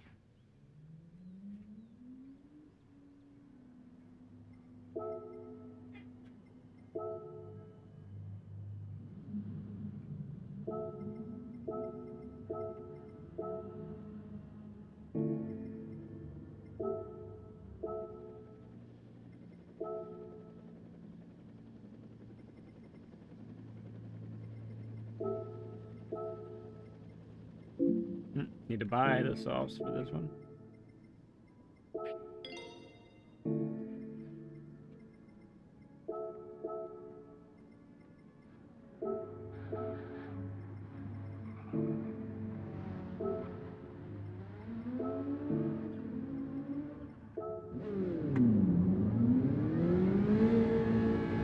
Yeah, I'm glad you said something, Blankenship, because I would have been totally unaware of all that.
Nice.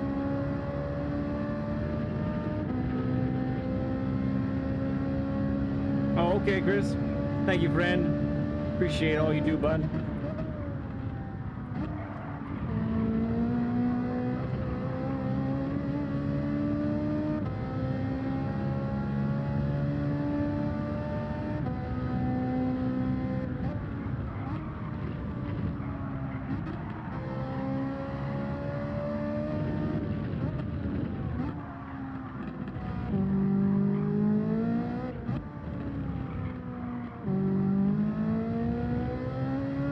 On, what's up, friend? A 53 bomb, yeah.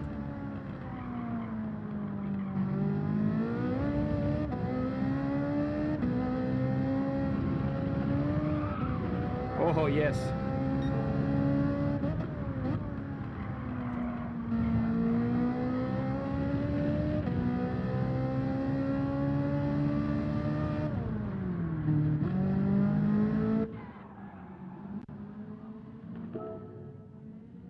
Five laps, okay.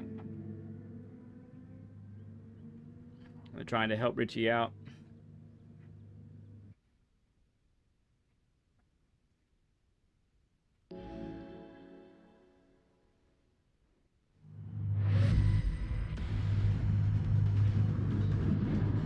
Fourth on the grid.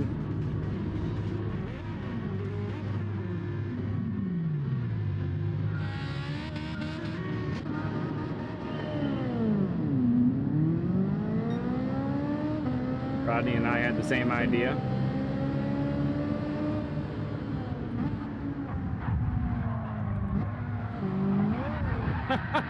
My goodness gracious.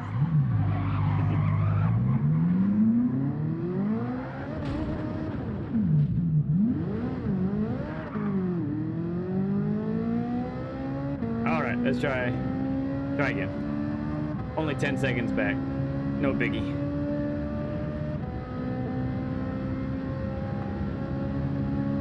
Just gotta make sure we don't get pens.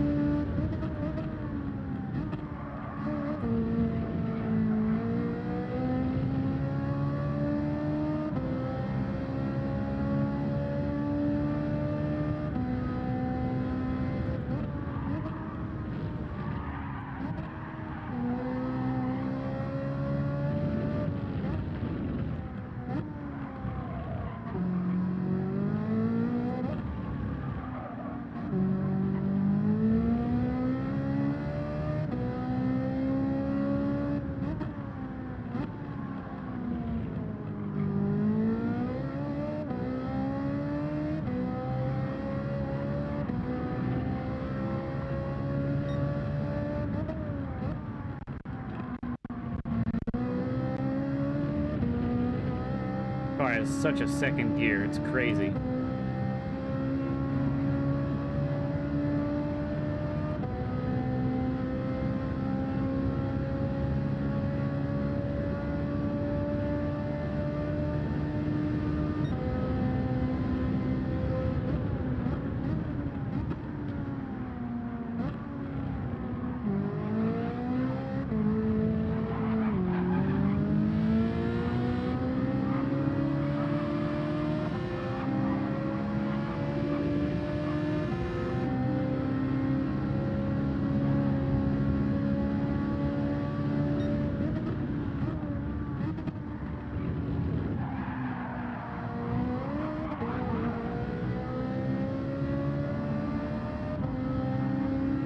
Daywalker.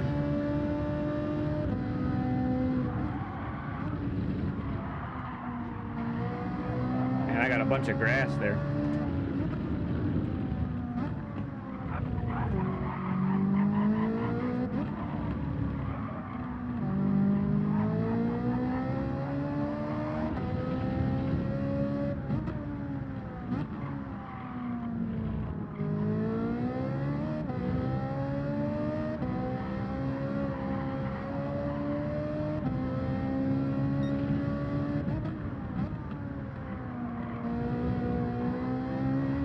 Man, this car loves that. Oh, the screen. Sorry, friends. Here it comes.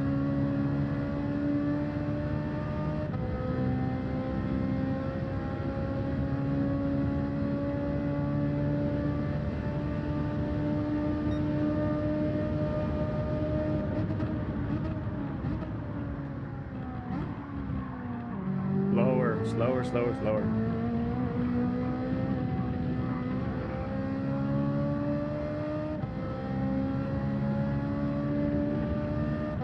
Sacrifice more speed on the entrance. On the entrance.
There we go. Much better.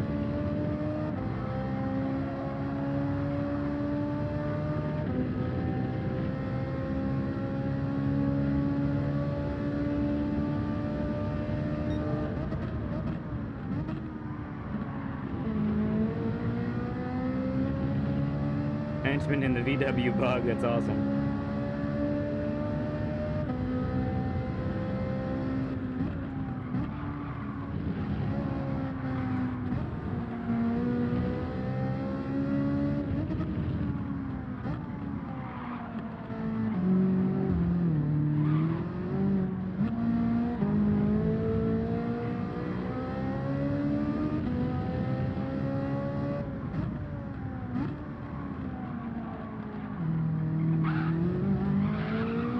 I don't know where anyone is.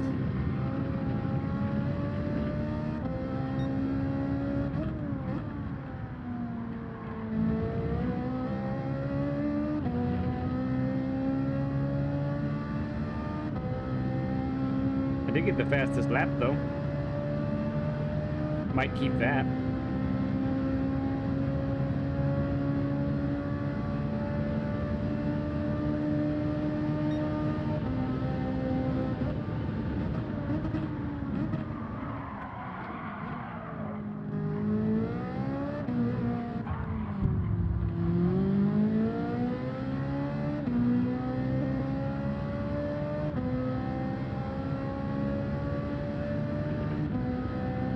Come on, podium power. Or fourth place energy.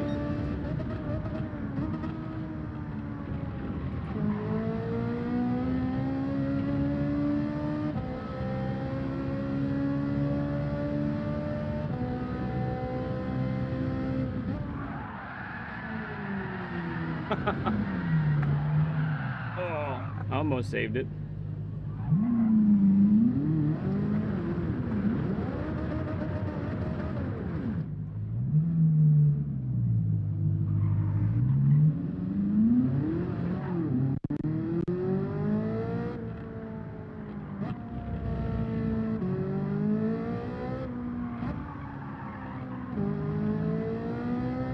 Okay, Blankenship, man. We'll see you later.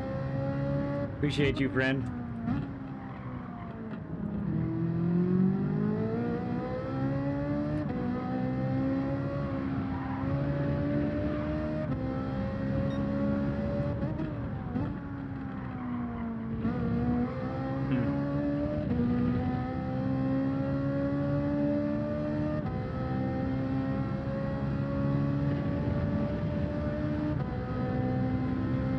I might have time for one more after this one. See if we can manage to not die. Might help.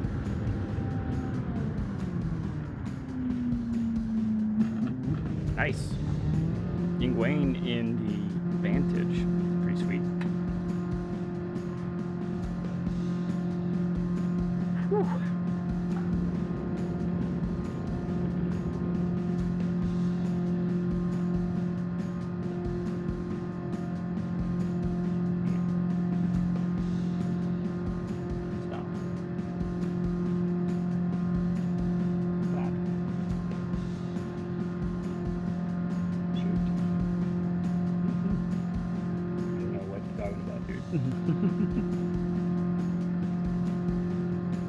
Give the hands a break here. Whoa.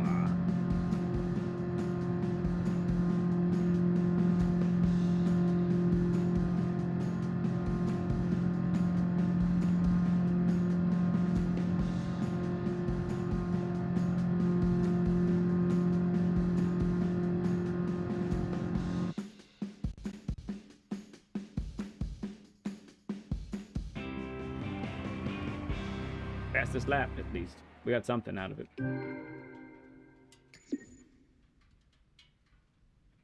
No problem, Juggets.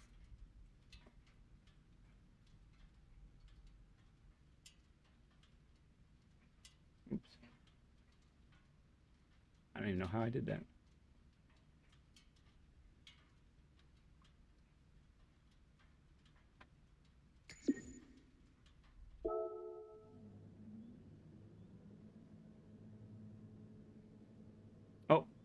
Brad says that's it. Good enough for me.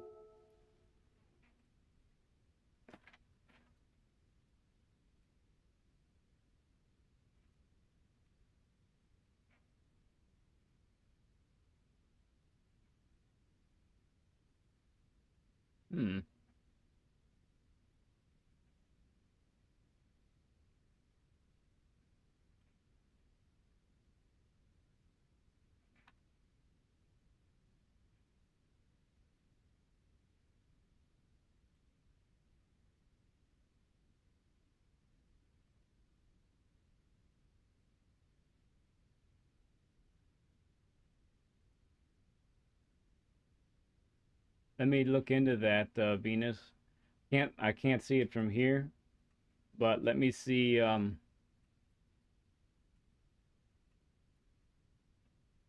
Let me see if you're in the list or something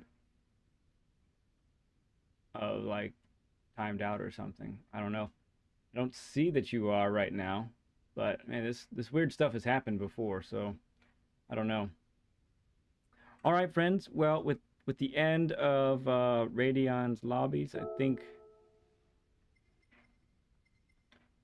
Yeah, practice. Oh, it's you.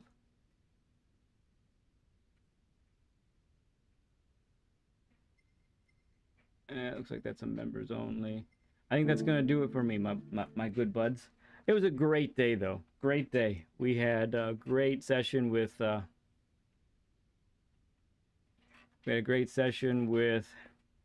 Moto. We had fantastic time racing with Rad's crew. Got one victory out of it, right? That was fun. And yeah, that's gonna do it. So expect to see me on Monday, my nighttime, your whenever time that might be. And look forward to checking out the new dailies with you at that point. Should be exciting. As always, we'll do the lap guides for race B and race C using Apex Visualizer. We'll check them out, see what we like, what we don't like, and who knows what else we'll get into, right? Looks like a good time. So appreciate you all. To everybody who hung out, especially to Moto for being the guest on Learn with Lead, and then everybody who chatted and contributed, to the new subscribers. I love you all like crazy. There's not a thing you can do to change my mind. I'll see y'all soon. Bye.